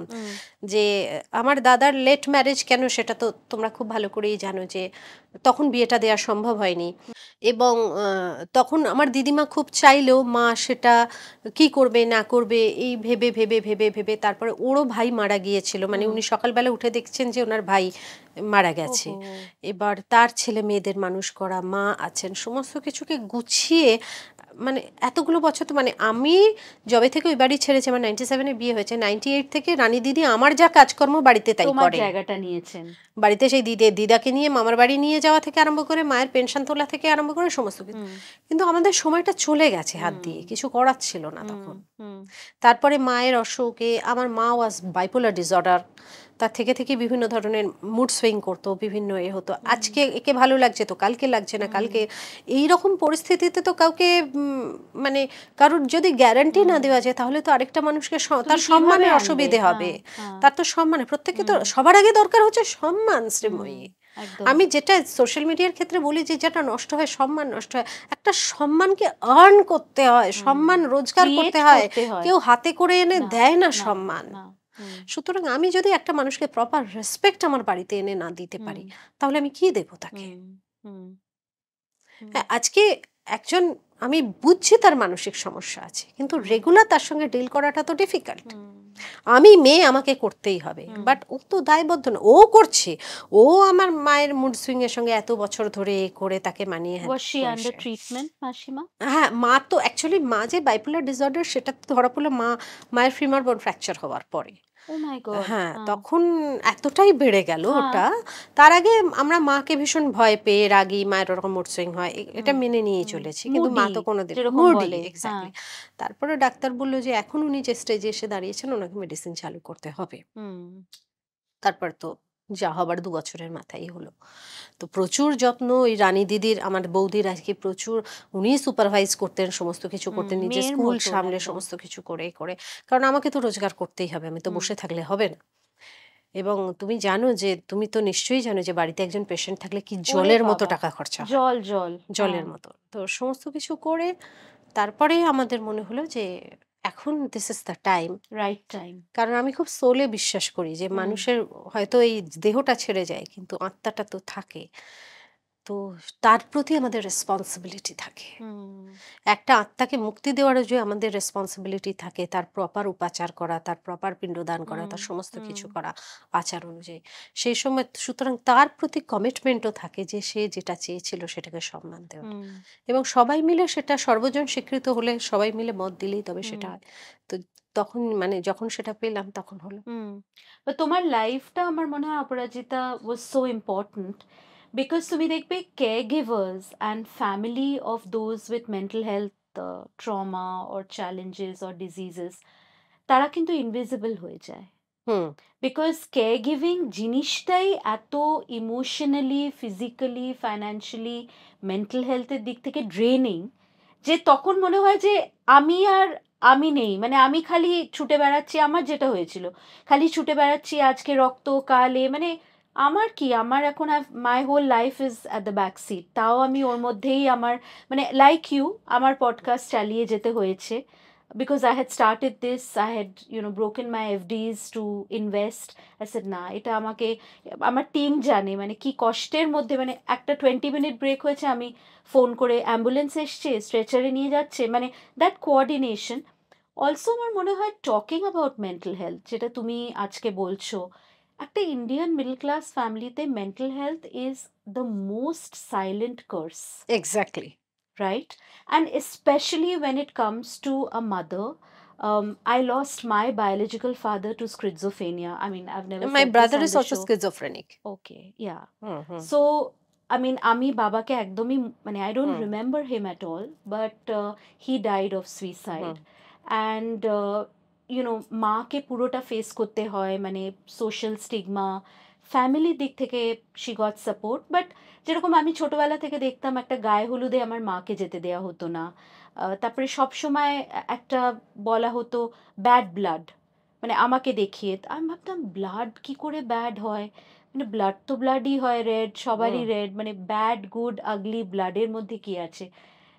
You have grown up with it, that means, in a sense, right? A mother who has a mental health মানে challenge which is undetected.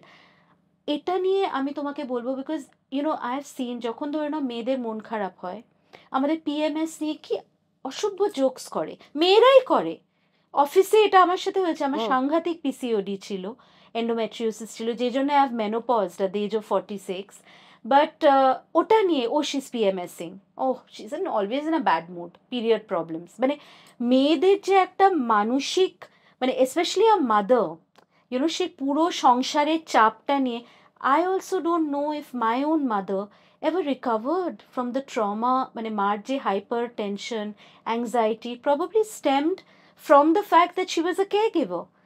Her life was always on tenterhooks, এবার কি করবে, and then the tragedy happened. তো তোমার জীবনে when you were growing up, did you realize that my mother is different, my brother is different? My brother is different, এটা তো আমি সবসময় রিয়েলাইজ করেছি, এবং আমাকে রিয়েলাইজ করানো হয়েছে যে তোর ভাইটা একটা পাগলা, তোর দাদাটা একটা পাগলা, ঠিক এরকম ভাবে। না, মারটা কোনোদিন রিয়েলাইজ করিনি, কারণ মা স্কুল টিচার, 34 বছর শিক্ষকতা করেছেন, দিদা হেডমিস্ট্রেস ছিলেন। মানে দিদা আমার আদর্শ। দিদা নিজের জীবনে যা ফাইট করেছেন, যেভাবে মেয়েদের মানুষ করেছে, যেভাবে লেখাপড়া শিখেছে, যেভাবে 2 মেয়েকে দাঁড় করিয়েছে,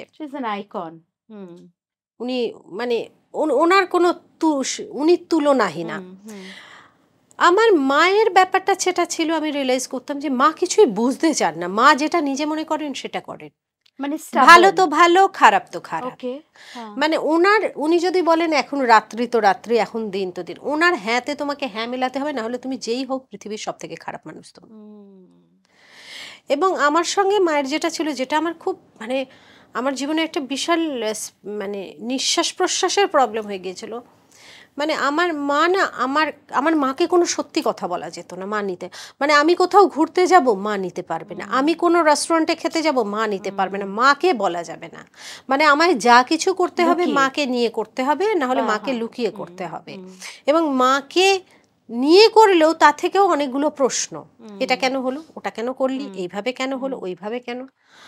তো এটাতে না আমি মানে এটা আমার কাছে একটা আমার মেন্টাল ডিস্টারবেন্সের জায়গায় চলে গিয়েছিল, এটাকে ডিল করা। এবং আমার কাছাকাছি যারা বন্ধু বান্ধব, যে আমার যে হেয়ার স্টাইলার, মানে আমার যে হেয়ার ড্রেসার আর কি, সে আমার সঙ্গে আমার জীবনের প্রথম দিন থেকেই কাজ হুম, করছে, হুম, এত বছর ধরে, 26 বছর ধরে। সে, আমার ম্যানেজার, এভরিওয়ান, আমার কাছের বন্ধু বান্ধবরা প্রত্যেকে আমাকে বলতো তুই এটার সঙ্গে ডিল করিস কি করে। হুম, মানে আমি আর আমার হাজবেন্ড কোথাও ঘুরতে যাবো সেটা মাকে না জানিয়ে হুম, যেতে হুম, হতো, হুম। এরকম একটা ব্যাপার আই ছিল। আন্ডারস্ট্যান্ড, হ্যাঁ। বুঝতে পেরেছো? নইলে মা বিশাল রিয়াক্ট একটা করবেন এবং সিন সেই মেল্ট রিয়াকশনটা ডাউন। চলতেই থাকবে, হুম, চলতেই থাকবে, হুম, চলতেই থাকবে, থামবে না। তো সমস্ত কিছু ম্যানেজ করে আহ, তার সঙ্গে আমাদের কাজের একটা এত প্রেশার, হুম। এত মারাত্মক প্রেশার And সমস্ত always কিছু the করে। happy face, হ্যাঁ। এক্স্যাক্টলি। হুম, তো এটা একটা খুব কঠিন জায়গা, আমার পক্ষে খুব চ্যালেঞ্জিং ছিল, হুম, এটা খুব চ্যালেঞ্জিং ছিল। আমার স্পেস নেওয়ার জায়গা যদি তুমি বলো তাহলে আমার শাশুড়ি মা, হুম, উনি সবসময় আমাকে বুঝেছেন, সবসময় আমাকে হেল্প করে যাচ্ছেন, নট করেছেন, হুম, এখনো হেল্প করে still, যাচ্ছেন। এবং আমার শ্বশুর বাড়ির দিকটা যারা এই জিনিসটাকে বুঝে সবসময় একটা মলমের প্রলেপ লাগানোর তো হুম, দরকার হয়, আমি যে হুম। বারবার আমাকে যে কেউ ঘা খাচ্ছে। ঘা খাচ্ছি, হুম, সেটা আমার প্রফেশন থেকে আমার বাড়ি থেকে, সেই যে মলম লাগানোর জায়গাটা এত সুন্দর, হুম, এত ভালো। এবং তার সঙ্গে আমার স্পিরিচুয়াল জার্নি, আমার গুরুদেব, আমার মেডিটেশন প্র্যাকটিস, আমার ক্রিয়াযোগ, এই সমস্ত কিছু আমাকে একটা মানে কি বলবো, ইনভিজিবল ওয়ার্ল্ডের মধ্যে রেখেছিল, হুম, যেটা থেকে আমি অনেকটাই ওই ওই ওই জিনিসটা থেকে আমি অনেকটা মুক্ত। হুম। না হলে আমাকেও হয়তো অনেক রকম ট্রিটমেন্টের মধ্যে দিয়ে যেতে হতো, অনেক কিছুর মধ্যে দিয়ে ওহো! যেতে হতো। যেহেতু আমার spiritual journey is very high এবং আমার গুরুদেব খুব স্ট্রং, আমাকে সবসময় প্রোটেক্ট করেন, আমি সেটা বিশ্বাস করি, না হলে এত মানুষের ভালোবাসা আমি পেতাম না। এবং গুরুদেবের কৃপাতে এবং ঈশ্বরের কৃপাতেই আমি এই বাড়িটা হুম, পেয়েছি। এরা আমাকে এমনভাবে আগলে রেখেছে, এমন একটা ওয়ার্ল্ডের হুম, মধ্যে রেখেছে যে ওইটা থেকে আমি অনেক বেশি মুক্ত এবং আমি হুম, আমার পরবর্তী কাজগুলো করে যেতে হুম, পেরেছি। হুম। আমার নেক্সট প্রশ্ন ছিল, আমি যখন অপরাজিতার কথা বলি, আমি বলি যে she is a woman of faith. আমি আহ, অনেক ছোটবেলায় অনেক পুজো দেখেছি। আমি তো আমার দিদিমা দাদুর বাড়িতে হুম মানুষ। তো আমার দিদিমা ভীষণ পুজো করতেন। মানে আমাদের বাড়িতে হেন কোনো পুজো নেই যেটা হতো না। ছোটবেলায় আমার সব মন্ত্র মুখস্থ ছিল। হুম মানে আমি মাম্মার পেছন পেছন, যা হয়, মা হুম হুম ওয়ার্কিং, আমার মাও টিচার ছিলেন। কিন্তু একটা সময় আসে যখন আমার দিদিমার ক্যান্সার হয়, ভীষণ পেইনফুল ইসোফেগাল ক্যান্সার। ৮ মাসের মধ্যে গ্রাস করে আমার দিদিমাকে। তখন আমি অনেকটা না, মানে আমার মনে হতো দ্যার ইজ নো গড। এত যে ভালো হিউম্যান বিইং, এত যে মানুষের সেবা করেছে। নারী সেবা সংঘর মতন একটা এনজিওর ফাউন্ডার মেম্বার। আমাদের চিরকাল আমাদের বাড়িতে গরিব দুস্থ তাদের বাচ্চাদের পড়াচ্ছে মাম্মা। কেন হলো? তারপরে Buddhism found me. Soka Gakkai হ্যাঁ, তো অ্যান্ড মানে then I found my guruji like you found years. And that, sensei sensei হ্যাঁ, সো মানে আমার এটাই তোমার কাছে প্রশ্ন ছিল যে আমার কাছে I I think my faith helped me heal. আমি যখন when I found my Buddha, I think I found the path to myself. And তোমার যখন আই ওয়াজ হিয়ারিং তোমার চণ্ডীপাঠ বা তোমার পুজোর যে তুমি এই দিওয়ালি গেল তুমি সুন্দর যে এক্সপ্লেন করে করে লক্ষ্মী পুজো এগুলো বলছিলে, I somehow felt that you are so much at peace in the presence of the divine. It's almost like, it's like a lover, it's like a friend, it's like a child, it's like a mother. It's like everything. মানে exactly, তোমার সব স্বাদ, আহ্লাদ, দুঃখ, বিষেদ সবকিছু তার কাছে গিয়ে তুমি ইউ হ্যাভ সারেন্ডার্ড। একদমই। কি করে এটা হলো? Was it your pain and না, loneliness? অ্যাকচুয়ালি 2010-এ আমার মানসিক খুব অশান্তি যাচ্ছিল, হুম। বিভিন্ন ধরনের টার্বুলেন্স, এই কাজের জায়গায় ঝামেলা, বিভিন্ন ধরনের কাজের জায়গায় থ্রেডস, Threats? থ্রেডস বিভিন্ন ধরনের। তো থ্রেডস এর মধ্যে আমরা সারাক্ষণই থাকি। তাই? ইয়েস, একটু এখনো বলো এটা পর্যন্ত নিয়ে। এখনো পর্যন্ত থ্রেডস আসে, ডেট দিতে পারছো না। এই ডেটটা তো দেওয়ার কথা ছিল, আমি বলে আপনাকে যা ডেট দেওয়ার কথা আপনি যদি সেই দিন শুটিং না করতে পারেন আমার তো কিছু করার নেই, আমার সে ডেট তো, দেওয়ার কথা। হ্যাঁ। তাহলে তো আমাকে হায়ার অথরিটিকে জানাতে হবে, চ্যানেলের ওরা জানতে চাইছিল অপরাজিতা কেন ডেট দিচ্ছে না, আমাকে তো এই ব্যাপারটা বলতে হবে। ঠিক আছে, আমি ওদেরকে জানাচ্ছি। এ কি? ইয়েস, এখনো পর্যন্ত এই এই লাস্ট এর কথাই আমি বলছি, এই ইয়ারের কথাই আমি তোমাকে বলছি। মাই গড। আমাকে তো তাহলে জানাতে হবে, বা অন্য কেউ একজন ফোন করে বললো আচ্ছা ওর সঙ্গে কি তোমার খুব খারাপ সম্পর্ক এই মানুষটার সঙ্গে? আলাম না তো, আমি তো ওনাকে চিনিই না। ও তাহলে কি তুমি ওর কাজ করতে গিয়ে কোনো ঝামেলা করেছিলে, ডেট নিয়ে? এলাম না, কোনো দিন করিনি। না আমি তো দেখলাম উনি তোমার উপর খুবই রেগে আছেন। আমি বলতে পারবো না তো। তোমারও তো ম্যানেজার আছে, you have a manager. Yes, আমার ম্যানেজার আছে, আমার পিয়ার ম্যানেজার আছে, হ্যাঁ। আমার ফুল টিম আছে, সমস্ত কিছুই আছে। কিন্তু তোমাকে যদি কেউ মনে করে যে তোমার পেছনে লাগবে সে বা তো তোমার সঙ্গে হ্যাঁ, বদমাইশি করবে, তাহলে ম্যানেজার কি করবে? Exactly, of course. ম্যানেজারের তো একটা টেরিটরি আছে, তারপরে তো ম্যানেজার যেতে তারপর তো পারে সে না। আসতে পারবে না, এক্স্যাক্টলি। বুঝতে পেরেছো? সুতরাং কেউ যদি মনে করে যে তোমার সাথে বদমাইশি করবে, তাহলে সে করবে। And is this industry also, যেটা আমরা বলিউডে খুব দেখি, হুম। it's a camp.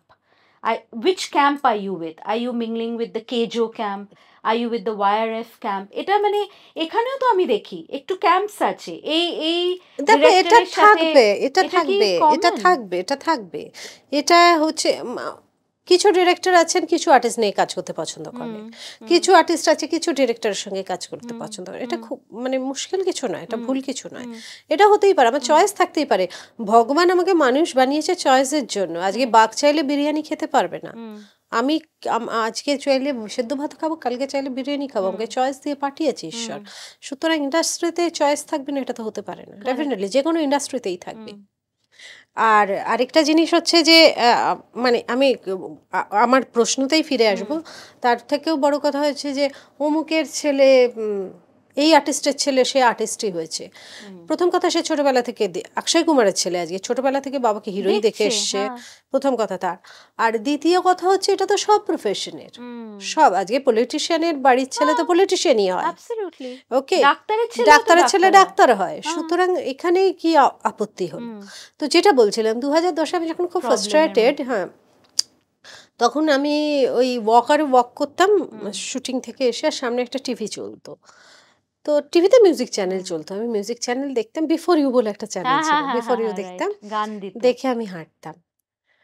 তো একদিন খুব মন খারাপ, মানে এক্সট্রিমে চলে গেছে আর কি, লড়তে পারছি না নিজের সঙ্গে। তখন দেখছি, এবং আমার একটা ট্রমা ছিল, আমার দিদা না মারা যান। আর দিদা পারছিল না, দিদার প্রায় 96 বয়স হয়েছিল, দিদা মানে দিদা ওই শরীরটা নিয়ে দিদা টানতে পারছিলেন না। আর আমার একটাই ছিল যে দিদা না আমাকে ছেড়ে চলে যান, বুঝতে পেরেছো? আমার দিদাকে আমি হারাতে চাই না।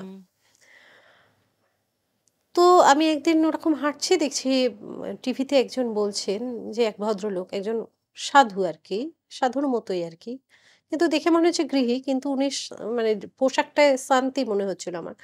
উনি বলছেন যে গাছে ফুল ফল পড়ে, ফুল ফল বেশি, যে গাছে ফুল ফল বেশি সেই গাছে ঢিল বেশি পড়ে। ওটা আমার স্ট্রাইক, প্রফাউন্ড।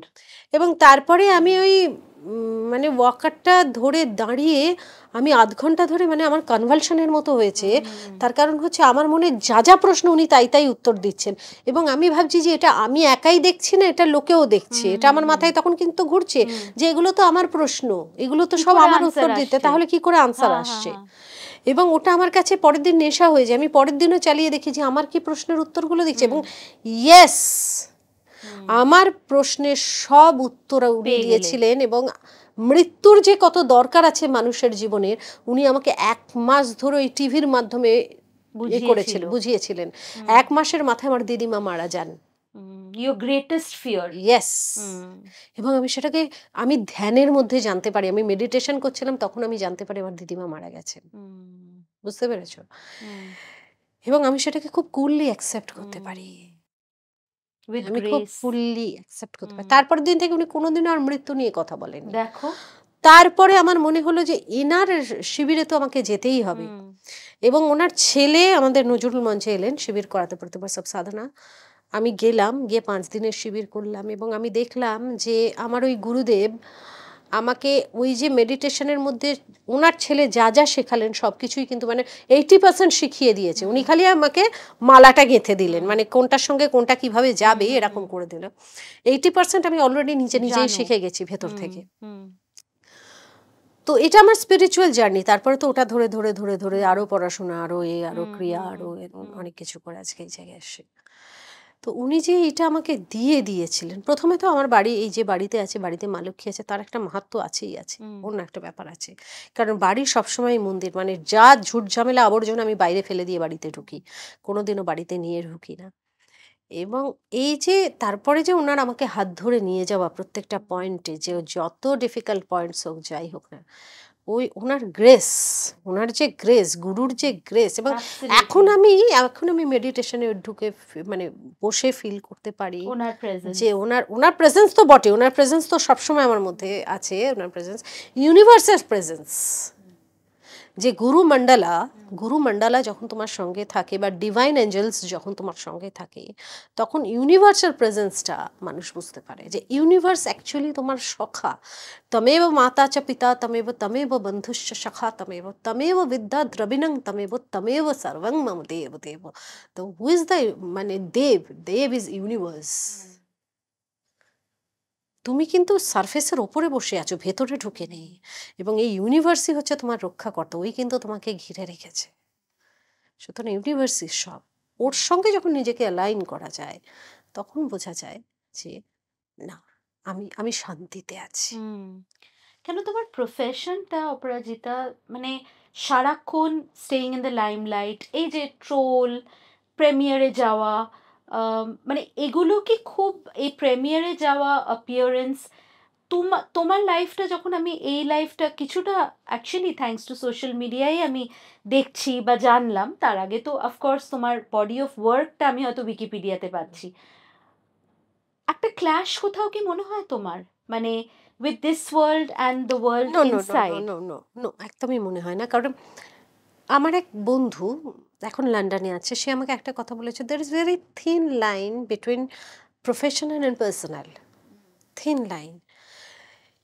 থিন লাইনটা ভীষণ স্ট্রং। যেদিন তুমি এটা মেনটেন করতে পারবে না, যখন তুমি এই দুটোকে গুলিয়ে ফেলবে, তখন দেখবে খুব মুশকিলে পড়ে যাবে। So little bit formal in your house and informal in your work place. আমরা কি খুব ইনফর্মাল বাড়িতে থাকি, খুব ফর্মাল ওয়ার্ক প্লেসে থাকি, তখন বলেছিল তুমি দুটোকে আলাদা করে নাও, সোয়াপ করো। হ্যাঁ, লিটল বিট ফর্মাল তুমি যখন বাড়িতে থাকবে, বাড়ির লোক তোমাকে টেকেন ফর গ্রান্টেড করতে পারবে না সবসময়। আর লিটল বিট ইনফর্মাল তুমি যখন ওয়ার্ক প্লেসে থাকবে, আমি ওর দুটো কথা খুব মানি, সেখানে কি হবে যে সবাই তোমার সঙ্গে ফ্যামিলিয়ার, সবাই তোমাকে ভীষণ কাছের মানুষ মনে করবে, but thin line you should maintain. আমি সেটা ভীষণ মেনটেন করার চেষ্টা করি।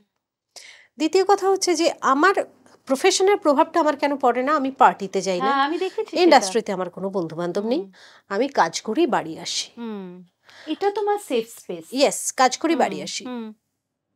আর পার্টিতে যদি যেতেও হয় 10 মিনিটস, হয়তো কোনো একটা কেউ খুব বললো, কোনো চ্যানেলের পার্টি হলো, হয় 10 মিনিটস, তার বেশি না। এবং আমি চিকেন মাটন ডিম কিছুই খাই না, মদ খাই না, কিছু করি না, পার্টিতে গিয়ে আমার নিজেকে খুব বেকার মনে হয়, বুঝতে পেরেছো? আর গন্ধেতে আমার শরীর খারাপ লাগে। আমি বাড়ি থেকে পুজো না করে কখনো বেরোই না, এবং বাড়ি আমি ধরপড় করে আসি, তার কারণ আমি একটু পড়াশোনা করব, ওটা আমার মি টাইম, বুঝতে পেরেছো? রাত্রে সবাই যখন শুয়ে পড়বে, তখন আমি পড়বো, এই যে স্পিরিচুয়াল জার্নি, বিভিন্ন মানুষ সম্বন্ধে পড়বো, জানবো একটু, কারণ লেখাপড়ার তো শেষ নেই, ওটাই তো আমাকে সমৃদ্ধ করছে। এবং আমি মেডিটেশন করব, আমার মুখ্য উদ্দেশ্য হচ্ছে ওটা আমার নেশা, ওটা আমার নেশা, ওটা আমাকে করতেই হবে। মানে আমি মেডিটেশন করব, এই যে তাগিদটা, এটার জন্য আমি কোথাও মানে গিয়ে করতে পারি, মানে ওই যে নিজের স্পেসে ঢুকে পড়া, এবং ওই ঘরের মধ্যে, ওই মেডিটেশন রুমের মধ্যে, এবং যেখানে কেউ কোনোদিন ফোন নিয়ে যেতে পারে না, কিছু না, ব্লুটুথ নেই, নেই, কিছু নেই, ওয়াইফাই নেই, নাথিং। সো আমার এইটা হচ্ছে, যার জন্য কি হয়, আমার প্রফেশন আমাকে কোনোদিন গ্রাস করতে পারে, মানে প্রফেশনের যে আমি বলবো যে জেস্চারগুলো, আলাদা করে যে জেস্চারগুলো তৈরি হয়, সেগুলো আমাকে কোনোদিন হিট করতে পারেনি। বাট ইউ নো, এই যে মাঝে মাঝে দিস থিঙ্কিং, না ইউ হ্যাভ টু গো, একবার তোমার মুখ দেখাতেই হবে, you need to give interviews, you need to stay relevant. দেখো, এটা তো it's a part of a profession, এবং এটা সব আজকে যারা খুব বড়, আমি যদি সদ্গুরুর কথা ধরি, হি ইজ আ মাস্টার, মানে সদ্গুরু তো এই স্পিরিচুয়াল মাস্টারদের মধ্যে এখন খুব টপ ফর্মে আছে।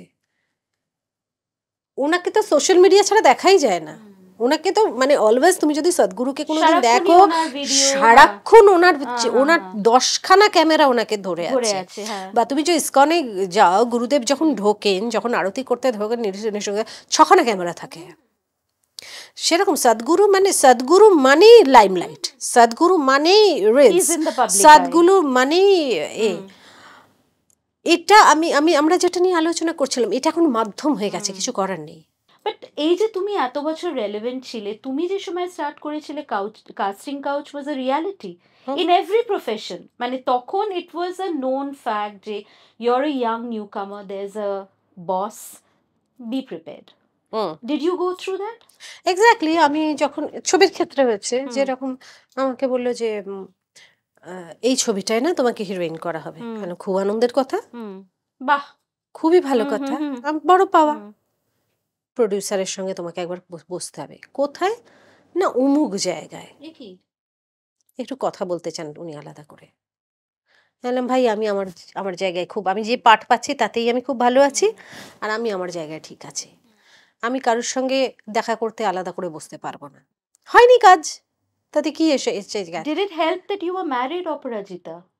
তুমি তো আনম্যারিড মেয়ে ছিলে না, তুমি তো প্রথম থেকেই ম্যারিড।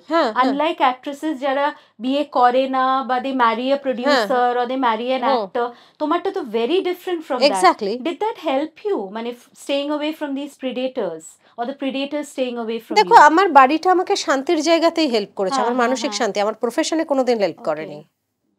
আমার প্রফেশনে আমার বাড়ি কোনোদিন হেল্প করেনি, আমি চাইও নি। বুঝতে পেরেছো?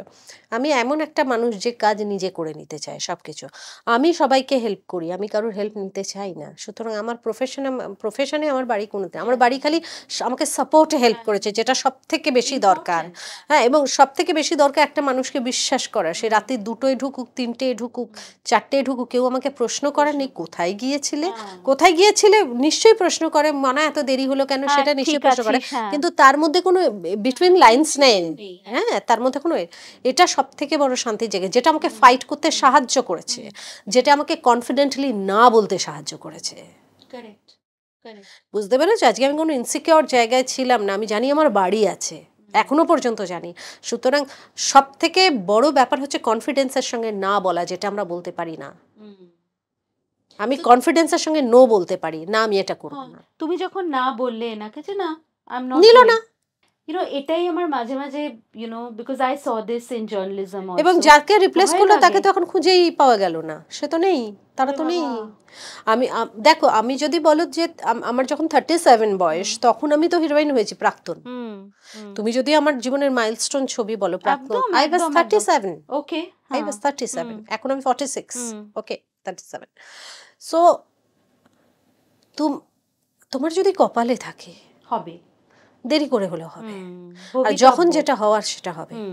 ওই ধৈর্য তোমাকে ধরে বসে থাকতে হবে। যদিও আমরা জানি ধৈর্যের কোন দিক ধরতে হবে জানি না, তোমাকে ওই গুরু মন্ত্রটা উনি দিয়ে গেছেন। সুতরাং তুমি যদি ধৈর্য ধরে বসে থাকো, তুমি পাবে। আর অল্প অল্প অল্প অল্প অল্প করতে করতে দেখবে একদিন তোমার ঝুলি ভরে গেছে। তুমি প্রথমেই যদি চাও যে ঝুলিটা ভরে যাবে, তা কিন্তু নয়। একটা একটা একটা একটা করে সামগ্রী ভরতে থাকে। তোমার ঝুলির একটা বড় অংশ হলো তোমার গার্গী। এবং আজকে আমি যখন বলছিলাম, একজন আমার বান্ধবী বলল যে অপাদি তো সবার মা, মানে তুই খালি চিনি ছাড়তো, এই ছাড়তো, মানে আমি আমার ফেভারিটসগুলো, না না, she is like everybody's mother. মানে কারুর কোনো প্রবলেম হলে she is the first one to come forward, hand hold, give the guidance, the grooming also. মানে আমি I consider myself a non biological mother. আমি জানি that this is a subject you are very passionate about. এটা নিয়ে তো মেয়েরা কথাই বলতে চায় না, because motherhood is one of the most saleable aspects of womenhood, right? গার্গীর তো তোমার ফ্যান, মানে মণিমা বলে তোমাকে ফোন করতো, স্টুডিওর বাইরে দাঁড়িয়ে থাকতো। আজকে সেই গার্গী, অপরাজিতার মেয়ে, অপরাজিতার অতনুদার মেয়ে, সে বলছে যে আমি বিয়ে করব না, বিকজ আমি মা বাবাকে ছেড়ে যাব না। মানে similar to I think what most daughters who are very close to their parents will feel that sentiment. একটু গার্গী আর তোমার সম্পর্কের কথাটা বলো। অ্যাকচুয়ালি গার্গী আমার ফ্যান ছিল, এবং আমাকে দেখার জন্য সামনের পানের দোকানে বসে থাকতো স্টুডিও। শুনেছি এটা। তো এইভাবে থাকতে থাকতে ও একদিন আমাকে ফোন করে এবং আমার কি মনে হয় বাচ্চা মেয়ে এত কষ্ট পাচ্ছে, দিনের পর দিন ফোন করছে, এত কাঁদে। ঠিক আছে, আমি একদিন ওকে ডাকি, বলে আমি ওকে স্টুডিও ডাকি। ও লোরেটো, ওকে। হ্যাঁ, তখন ও লোরেটোতেই পড়তো। ও স্টুডিও আসে, এসে দিনের পর দিন আসতে শুরু করে। আচ্ছা। দিনের পর দিন আসতে শুরু করে, আমি যেখানে শুটিং করতাম ও ও সেখানে যেত। পৌঁছে যেখানে পৌঁছেতে। আমি যে খুব আলাদা করে ব্যাপারটাকে পাত্তা দিয়েছি তা কিন্তু হ্যাঁ, নয়। হ্যাঁ, হ্যাঁ। কিন্তু যেহেতু আমি আমার অ্যাকচুয়ালি কি জানো তো, আমি মনে করি যে শ্রীময়ী, মা হচ্ছে একটা সত্তা। হুম। বায়োলজিক্যাল মাদার সবাই হতে পারে, কিন্তু সবাই কি সন্তানের প্রতি সঠিক দায়িত্ব না, পালন না, করে? না, একদম না। কতজন সন্তানকে ফেলে দিয়ে চলে সেই তো, যায়? সেই তো। কতজনের আগ্রাসন থাকে যে আমি যেটা চাইছি সন্তান সেটা করবে, আমার পুশ মতো করা হবে। তাকে। আজকের যে জেনারেশন এত মুখ ফিরিয়ে নেয় বাবা মায়ের থেকে, বা একটু এলিজেবল হলেই দূরে চলে যায় যে বাবা মায়ের সঙ্গে থাকে, তার কারণ হচ্ছে তার ঘাড়ে ওরকম চাপানোর জন্য, বুঝতে পারো? এদেরকে আমি সঠিক প্যারেন্ট বলে মনে না, করি না, না, যারা না।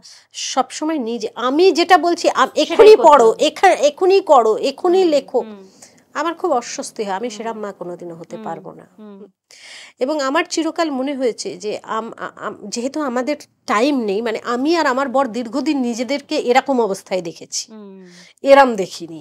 মানে ও ঢুকছে আমি বেরোচ্ছি, আমি ঢুকছে, দুজনেই ঘুমোচ্ছে, এরকম বহু বছর গেছে। এবার সন্তানকে মানুষ করতে গেলে আমার শাশুড়ির উপরেই মানুষ করতে হবে। এটা তার পক্ষেও একটা প্রেশার, তার থেকেও পরবর্তীকালে প্রেশার আমি প্রত্যেকের ক্ষেত্রে যা দেখেছি। প্রত্যেকের সন্তান বলে, আমাকে কেন নিয়ে এসছো যদি দায়িত্ব পালন করতে পারবে না? হ্যাঁ, আমি হ্যাঁ, তো এটা নিজের এখন ইচ্ছে উল্টো কাউন্টার, এটা একটা। আমি তো নিজের ইচ্ছে আসিনি, তোমরা কেন আমাকে নিয়ে এসেছো? জন্ম কেন দিলে? হ্যাঁ, এবং এমনভাবে বাবা মাকে অ্যাটাক করে, হুম, এবং আমাদের প্রফেশনে যারা আছে, যেটা I am a very strict mother, hmm, hmm, আমি কোনোদিনও অ্যাকসেপ্ট করতে পারবো না। হুম, আমার পক্ষে অ্যাকসেপ্ট করাটাই খুব মুশকিলের। হুম, কারণ আমার না আমার কিছু জায়গায় ভীষণ শৃঙ্খলাবদ্ধ। আমার বাড়িতে 11টায় চাবি পড়ে যাবে, তারপরে কেউ ঢুকবে না। হ্যাঁ, তুমি কাজে আছো ঠিক আছে, কিন্তু আড্ডা মেরে তুমি ঢুকতে পারবে না। আমিও ঢুকি না, কেউ পারবে না, কেউ বেরোতেও পারবে না। হুম, এরকম আমার প্রচুর রুলস আছে। খাবার তোমাকে সঙ্গেই খেতে হবে, সবার সঙ্গে একসাথে। রাত্রের ডিনার সবাইকে একসাথেই করতে হবে। হুম, আমি কিছু জায়গায় ভীষণ পার্টিকুলার, সে জায়গায় আমি ভাঙতে পারবো না। তো ন্যাচারালি আমাদের যে ওই যে বায়োলজিক্যাল মাদার অ্যান্ড ফাদার হতেই হবে এরকম কোনোদিন মাথা ফাটাফাটিও ছিল না। আমরা যে, যদি আমাদের বিন্দুমাত্র কোনো শারীরিক সমস্যা থেকে নাও হতে পারে এটা, সেটা নিয়ে যে আমরা খুব বেশি ভেবেছি, করেছি, কারণ আমাদের সময়ই চলে গেছে কাজে, আমাদের দুজনের একে অপরকে। আর আমরা হাজব্যান্ড ওয়াইফ একে অপরের এত সুন্দর পরিপূরক না, বুঝতে পেরেছো?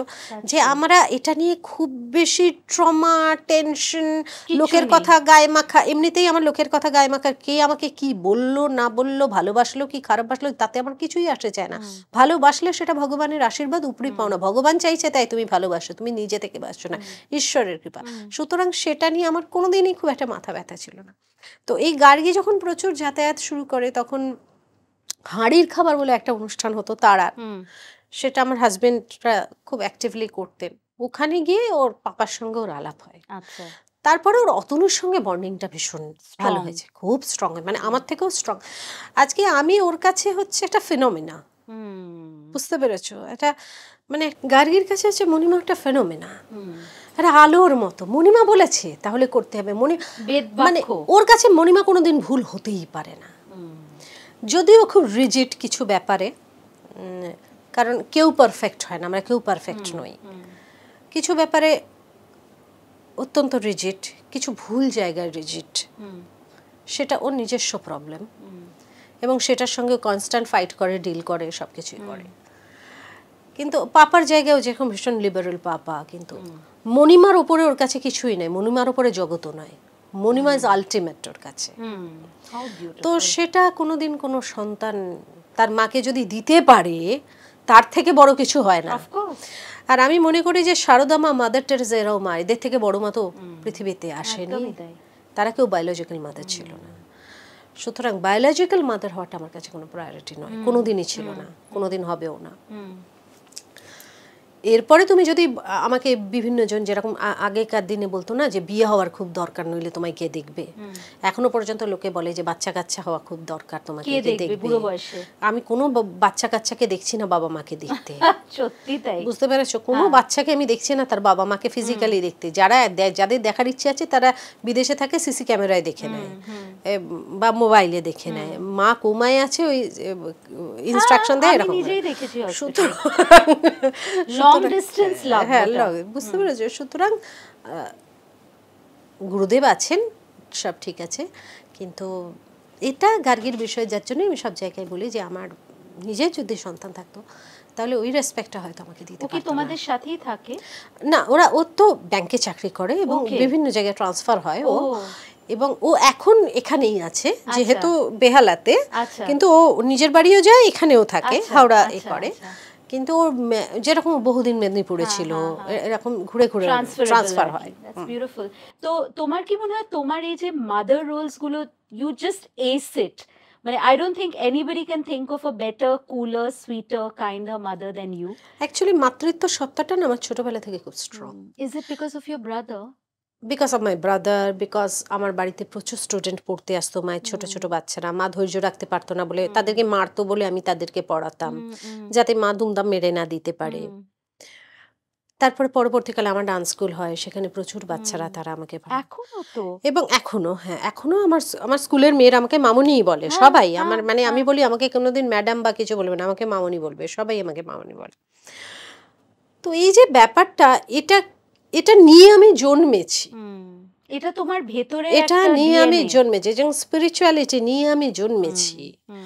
হ্যাঁ, এবার মানে শিল্পীর যে সত্তা সেটা আমি নিয়ে জন্মেছি, সেরকম এই সত্তাটা আমি নিয়ে জন্মেছি। কারণ এই সত্তাটা নিয়ে না জন্মালে আমি বোধহয় অ্যাক্ট্রেস হতাম না, অভিনয়টা এই লেভেলে করতে পারতাম না।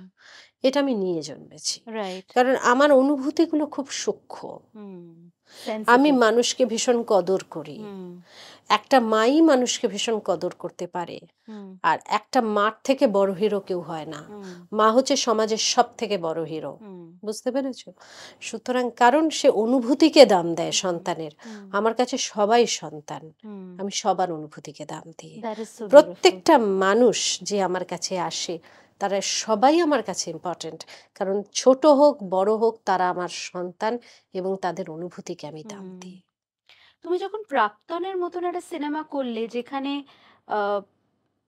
pitted against Rituparna Sengupta, who has this history of that মানে so-called romance of Proshanjit and Rituparna, যেটা ভাঙিয়ে ভাঙিয়ে এতগুলো সিনেমা এখন অবধি হচ্ছে, you were the complete opposite. তুমি একটা ভেতো বাঙালি বউ. But trust me, when I watch the film, and I have my criticism of Prakton as a feminist, but when I watched the film Aparajita, I was rooting for you. I was rooting for you. যদি আমি গল্পটা পড়তাম না, like a book, I would have gone with Rituparna. You know how you develop an empathy একটা ক্যারেক্টারের জন্য, but when I saw it, it was you. মানে I started feeling that, okay, like ওর জীবনটা আমি আরো জানতে চাই. What's her back story? You know, তো সম্বন্ধ করে বিয়ে হয়েছে, কি হয়েছে? প্রাক্তনটা তোমার কাছে, did you see it like a game changer for you? Exactly, definitely game changer. তুমি কি সেটা দেখেছিলে যখন স্ক্রিপ্টটা পড়ো? অ্যাকচুয়ালি শিবু যখন স্ক্রিপ্টটা পড়েছিল তখন আমার মনে হয়েছিল এই চরিত্রটা ভীষণভাবে আমার জন্য। এবং আমার যে ক্যামেরাম্যান গোপীদা, আমাদের প্রাক্তনের যে ক্যামেরাম্যান, উনি আমাকে বলেন কি ছোটি বেগম বলে আর কি, বলে এটা ছোটি বেগমের জন্য, এ ছোটি বেগম ছাড়া কেউ করতে পারবে না। এবং অনেকেই তখন বলেছিল না অপা একদম পারফেক্ট কাস্ট এটার জন্য। এবং আমার মনে হয়েছিল যে ওই চরিত্রটা খুব, মানে শিবু যখন ছবিটা পড়ে, মানে স্ক্রিপ্ট পড়ে, সেটা যদি কেউ ঠিক করে শোনে সে অভিনয়টা করতে পারবে। তো আমার মনে হয়েছিল যে এটা তোমার জন্যই লেখা। But did you feel you're a second fiddle in that film? মানে আমি কখনো ওটা ভাবি না, আমার চরিত্র আমি করব। সেখানে অমিতাভ বচ্চন থাকলেও সে তার চরিত্রে অভিনয় করবে, আমি করব। সেখানে যে থাকুক, আমি আমার চরিত্রটা করি, আমি অন্যকে তার চরিত্রটা করতে হেল্প করি। কো আর্টিস্ট হিসেবে আমি খুব ভালো, সেটাই আমার কাজ। সুতরাং কে বড় ওখানে, আর তাহলে তো আমি কাজটাই করতে পারবো না, তাহলে তো কাজটা সুন্দর হবে না। কে বড় কে ছোট, doesn't matter, আমার কাজটা করার কথা। যারা তোমাকে দেখছে, the new generation generation or aspiring girls, small town girls, girls from সামান্য সাধারণ মধ্যবিত্ত ফ্যামিলি যাদের কোনো কানেকশন নেই to the world of tinseltown, what are some of the mantras that you can give them as Monima, a different kind of Monima? Also, এই যে একটা pressure, রোগা হতে হবে, বোটক্স করাতে হবে, স্কিন লাইটনিং করাতে হবে, চুল করাতে হবে, you have to have an entourage. You have proved that, you are an actor. এটা আমি ভায়োলা ডেভিসের একটা ইন্টারভিউ দেখছিলাম where she said, the color of my skin is only relevant to you.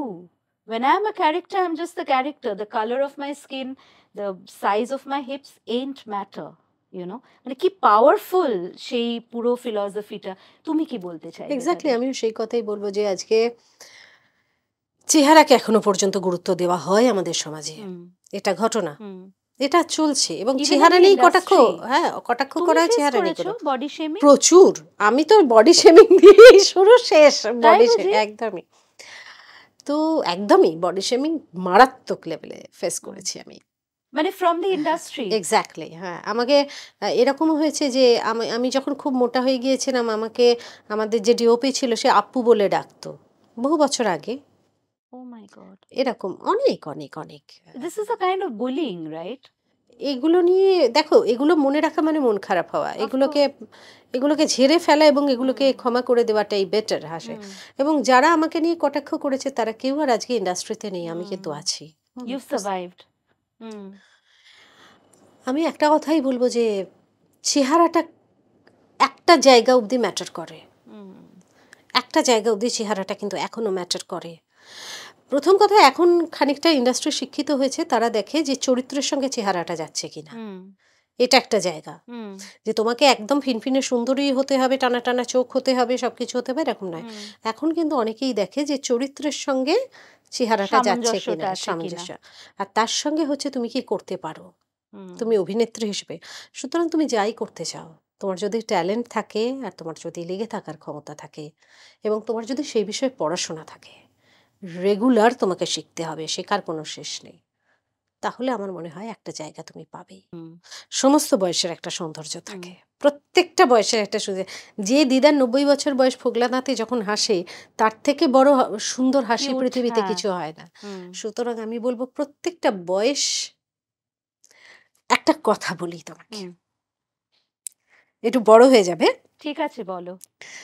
Hanuman Chalisa কিভাবে লিখেছিলেন তুলসীদাসজি জানো? না, এটা জানলেই প্রশ্নের উত্তর জেনে যাবে, যে প্রশ্নটা করলে উত্তরটা জেনে যাবে। তুলসীদাসজি একদিন বসে বসে রাম রাম রাম রাম রাম রাম করছেন বেনারসে। তখন সামনে দিয়ে একজন ইয়াং ভদ্রলোক মারা গেছেন, তাকে নিয়ে যাওয়া হচ্ছে এবং তার স্ত্রী খুব কান্নাকাটি করছে, এরকম ওরকম সাধু বসে রাম নাম করছে বলে উনি তার পায়ে লুটিয়ে পড়ে কাঁদছেন যে তুমি আমার বরকে বাঁচিয়ে দাও। তুলসীদাসজি বলছে কেউ মরে গেলে বাঁচে না, মৃত্যুই সত্য, জীবন মিথ্যা, মৃত্যু সত্য। তখন বলছে না না না, বলছে তুমি রাম নাম করো মা, তুমি শান্তি পাবে, তুমি রাম নাম করো, তুমি শান্তি পাবে, বুঝতে পেরেছ? তখন সে কিছুতেই শুনছে না, তার ওর তুলসীদাসজির কথা শুনে রাম রাম রাম রাম করেছে, রাম নাম করেছে, বর উঠে বসেছে, তার কোমাই হয়ে থাকুক, সে অজ্ঞানী হয়ে থাকুক, ভুল ট্রিটমেন্ট হোক, যাই হোক না কেন। এবার সারা দেশে খবর যে ছড়িয়ে গেছে যে তুলসীদাসজি মরা মানুষকে বাঁচিয়ে তুলতে পারে, বুঝতে পেরেছ? এবার টোটোর মল, আকবরের তখন রাজসভা, আর টোটোর মল কি করেছে, তিনি রাজসভায় গিয়ে, যেহেতু আকবরের নবরত্ন রাজসভা ছিল, বলেছে যে এরকম একজন সাধু এসেছেন, ম্যাজিক্যাল, হ্যাঁ তার এরকম পাওয়ার, সে মরা মানুষকে সুস্থ করতে পারে। আকবর বলেছে নিয়ে এসো তাকে। এবার দুধ গেছে, উনি বলছেন আমি তো আকবরকে চিনি না, আমি কেন যাব, ঠিক আছে আমি যদি কোনোদিন ওই দিকে যাই, হ্যাঁ তখন আমি ওনার সঙ্গে দেখা করব। তখন আকবর বলে এত বড় সাহস, তুলে আনো। তুলে নিয়ে গেছে ওকে, আকবরের রাজসভা ওনাকে দাঁড় করিয়েছে, দাঁড় করিয়ে বলছে কই দেখাও তুমি কি কি ম্যাজিক দেখাতে পারো, কি কি আশ্চর্য করতে পারো। তখন বলছে আমি তো কোনোই আশ্চর্য করতে পারি না। বলছে হ্যাঁ তুমি আশ্চর্য করতে পারো, মরা মানুষকে বাঁচিয়ে দিতে। বলে আমি বাঁচাইনি, ওনার কৃপা ছিল, উনি নিজে বেঁচে গেছেন, আমি কিছু করিনি। তখন আকবর বলছে যে রাজাকে এরকম করছে তো ওকে শাস্তি দাও, ওকে সব থেকে খারাপ কারাগারে ঢুকিয়ে রাখো, ওকে শাস্তি দাও, ওকে সব থেকে খারাপ কারাগারে ঢুকিয়ে রাখো। তুলসীদাসজিকে সব থেকে খারাপ কারাগারে ঢুকিয়ে, এবার তুলসীদাসজি বসে বসে ভাবছেন ভালোই হলো, খানিকটা কাজ পাওয়া গেল বলে উনি জয় হনুমান জ্ঞান গুণ সাগর জয় কপীসতি লোক উজাগর রামদূত অতুলিত বল ধামা অঞ্জনি পুত্র পবন সুতে নামা, এই একটা করে পংক্তি প্রত্যেক দিন লিখতে শুরু করলেন। বুঝতে পেরেছো? এক এক দিনে একটা করে পংক্তি। যখন ওই জায়গাটা এসেছে সংকট থে হনুমান ছুড়াবে মনক্রম বচন ধান জো লাভে সব पर রাম তপস্বী রাজা তিনকে কাজ সকল তুম সাজা, এই জায়গাটা যখন লিখছেন তখন মানে তখন দিল্লিতে আর কি, দিল্লিতে আকবরের রাজসভা ছিল, মানে বাঁদরে পাগল করে দিচ্ছে মানুষকে, বাঁদর এসে টিকতে দিচ্ছে না, রাজা পর্যন্ত বাঁদরের অত্যাচারে বেরোতে পারছে না। এবার আকবর ভাবছে হচ্ছে কি, এত হাজার হাজার হনুমান এত বাঁদর কি করে এলো? তখন ওর স্ট্রাইক করেছে, এবার রাজা সে তো রোজই কাউকে না কাউকে শাস্তি দেয়, ভুলে যায়, তখন ও স্ট্রাইক করেছে যে আমি এরকম একজন সাধুকে, যে বলছি আমার গায়ে কাটা দিচ্ছে, দেখো এরকম সাধুকে ধরে রেখেছি বলে আকবর ওনার সঙ্গে দেখা করতে গেছে, গিয়ে বলছে আমার খুব ভুল হয়ে গেছে, হ্যাঁ আমি খুব অন্যায় করেছি, এই জন্যই বাঁদর টিকতে দিচ্ছে না, আমি আপনাকে মুক্ত করলাম। তখন বলছে তুমি দিল্লি থেকে মসনাদ ছেড়ে চলে যাবে, মসনাদ উঠিয়ে নিয়ে চলে যাবে। তো মরাল অফ দ্য স্টোরি কি, তুমি তোমার বিপত্তি, তোমার প্রতিবন্ধকতাকে যদি কাজে লাগাতে পারো, তাকে যদি বন্ধু করতে পারো, তাকে যদি মানিয়ে নিতে পারো, তাকে যদি ভালোবাসতে পারো, তা থেকে যদি আবিষ্কার করতে পারো, তাহলে তুমি সবসময়ই রাজা, সবসময়ই তুমি ওই প্লাস পয়েন্টেই থাকবে, সবসময় তোমার ভালোই হবে এবং সবসময় তুমি সুখী থাকবে। বাহ, কি সুন্দর। একটা question I always wanted to ask you, মানে you wear this bangle all the time. এটা আমার গুরুদেবের, এটা শ্রীযন্ত্র। আমি তাই ভাবি যে whenever I see you, the first thing I know is এই সিনেমাটাতে খুলেছে না খোলেনি, and I see তুমি অলওয়েজ এটা পড়ো, তো I wanted to ask you that a silly question to end on, but I think মানে অপরাজিতাকে আমরা সবাই ভালোবাসি, যে যার নিজের মতন করে ভালোবাসে, and that's the mark of a fine actor, যে চরিত্রগুলো তারা প্লে করেন তারা আমাদের হৃদয়ের কাছে খুব কাছের মানুষ হয়ে আমাদের কনসিয়াসনেসে থেকে যায়। Aparajita reminds my father of his late wife, তোমার আর কৌশিক সেনের, you know, the scenes where তোমরা গল্প করছো and he just does your hair, that reminds him. When I see Chini and I see the mother and daughter এর খুনসুটি, এই চুপ কর তো, it reminds me of my mother, you know. So have you seen এটা আমাদের গল্প? না, এটা আমাদের গল্প আমি দেখিনি। আচ্ছা, এটা কোথায় আছে? হইচই এখনো আসেনি, এটা তো হাউসফুল হয়েছে এবছর সবথেকে হিট ছবি, এবং এখনো কোনো অ্যাপে আসেনি, আশা করে চলে আসবে। ওকে, আই উইল ডেফিনেটলি, আপনারাও যদি আমার মতন দেখেননি তাহলে ডোন্ট মিস ইট। আমার মনে হয় যে ইউনো লম্বি রেস কা ঘোড়া, আমরা এই কথাটা rarely do we use it for women, but today this evening I am compelled to use it for you. But তুমি লম্বি রেস কি ঘড়ি, আমার হিন্দি নালে এটা তো আবার ট্রোলড হয়ে যাব, যে হিন্দিতে বলছে, ইংলিশে বলছে, যা ইচ্ছে বলছে, কিন্তু ঠিক বলছে না। এটা মেয়েদের বলা হয় না because of her physicality, because of her marital status, because of our motherhood, the women who go through that, or non-biological mothers, you know, and এই যে একটা fear যে we become a jar of mayonnaise, you know, with a extinction period, সেটা অপরাজিতা has smashed and completely, মানে সেই samurai সডের মতন ঘ্যাচ করে সেই সব স্টিরিওটাইপকে মুছে দিয়েছে, কেটে দিয়েছে। I think she's sword-এর, you know, the tip of your sword, I think, is touched by your Guruji. I think strength-টা তুমি যে পেয়েছো, এবং অপরাজিতাকে সবসময় লোকে দেখে খুব হাসি খুশি, খুব স্মাইলিং ফেস, বাট অ্যাকচুয়ালি আমার মনে হয় when I interview you, because you know একটা তো এনার্জি এক্সচেঞ্জ, এটাও একটা spiritual process, I think there is a lot of lived pain, there is a lot of lived wisdom, there is a lot of ঠেরাও in you. আর তোমার প্রিয় সৌমিত্র জেঠু, আমাদের প্রিয় সৌমিত্র চট্টোপাধ্যায়, উনি বোধহয় সেটাই প্রথম মন্ত্র উনি তোমাকে একটা সুরক্ষা কবচের মতন দিয়ে গেলেন, যে be patient and be kind, which you are. On that note, Aparajita, thank you so much for your time. I actually feel, that all these interviews that I did with Usha Uthup, Aparajita, these are blessings of my mother. Because she was, before I started telling me, এদের আনবি তো একবার, মানে যেরকম মারা বলে একটা মানে আবদার আনিস একটু, আমার এত ভাল লাগে। Thank you for watching our channel. আমাদের খুবই new channel, but the kind of support and love that you've shown me and my entire team and my guests proves that, bhalo content, intelligent conversation, they are still powerful. এই যুগে যেখানে সবসময় রোগা দেখাতে হবে, সুন্দর দেখাতে হবে, রিল করে হাঁটতে হবে, লিপসিং করতে হবে, the real deal is the real deal. So until the next episode, Aparajita, many more milestones to you, much more peace to you. I hope তুমি যতটা বাইরে নিজেকে প্রকাশ করছো for your viewers, for your fans, তুমি ততটাই inwardly তুমি নিজেকে খুঁজে পাও.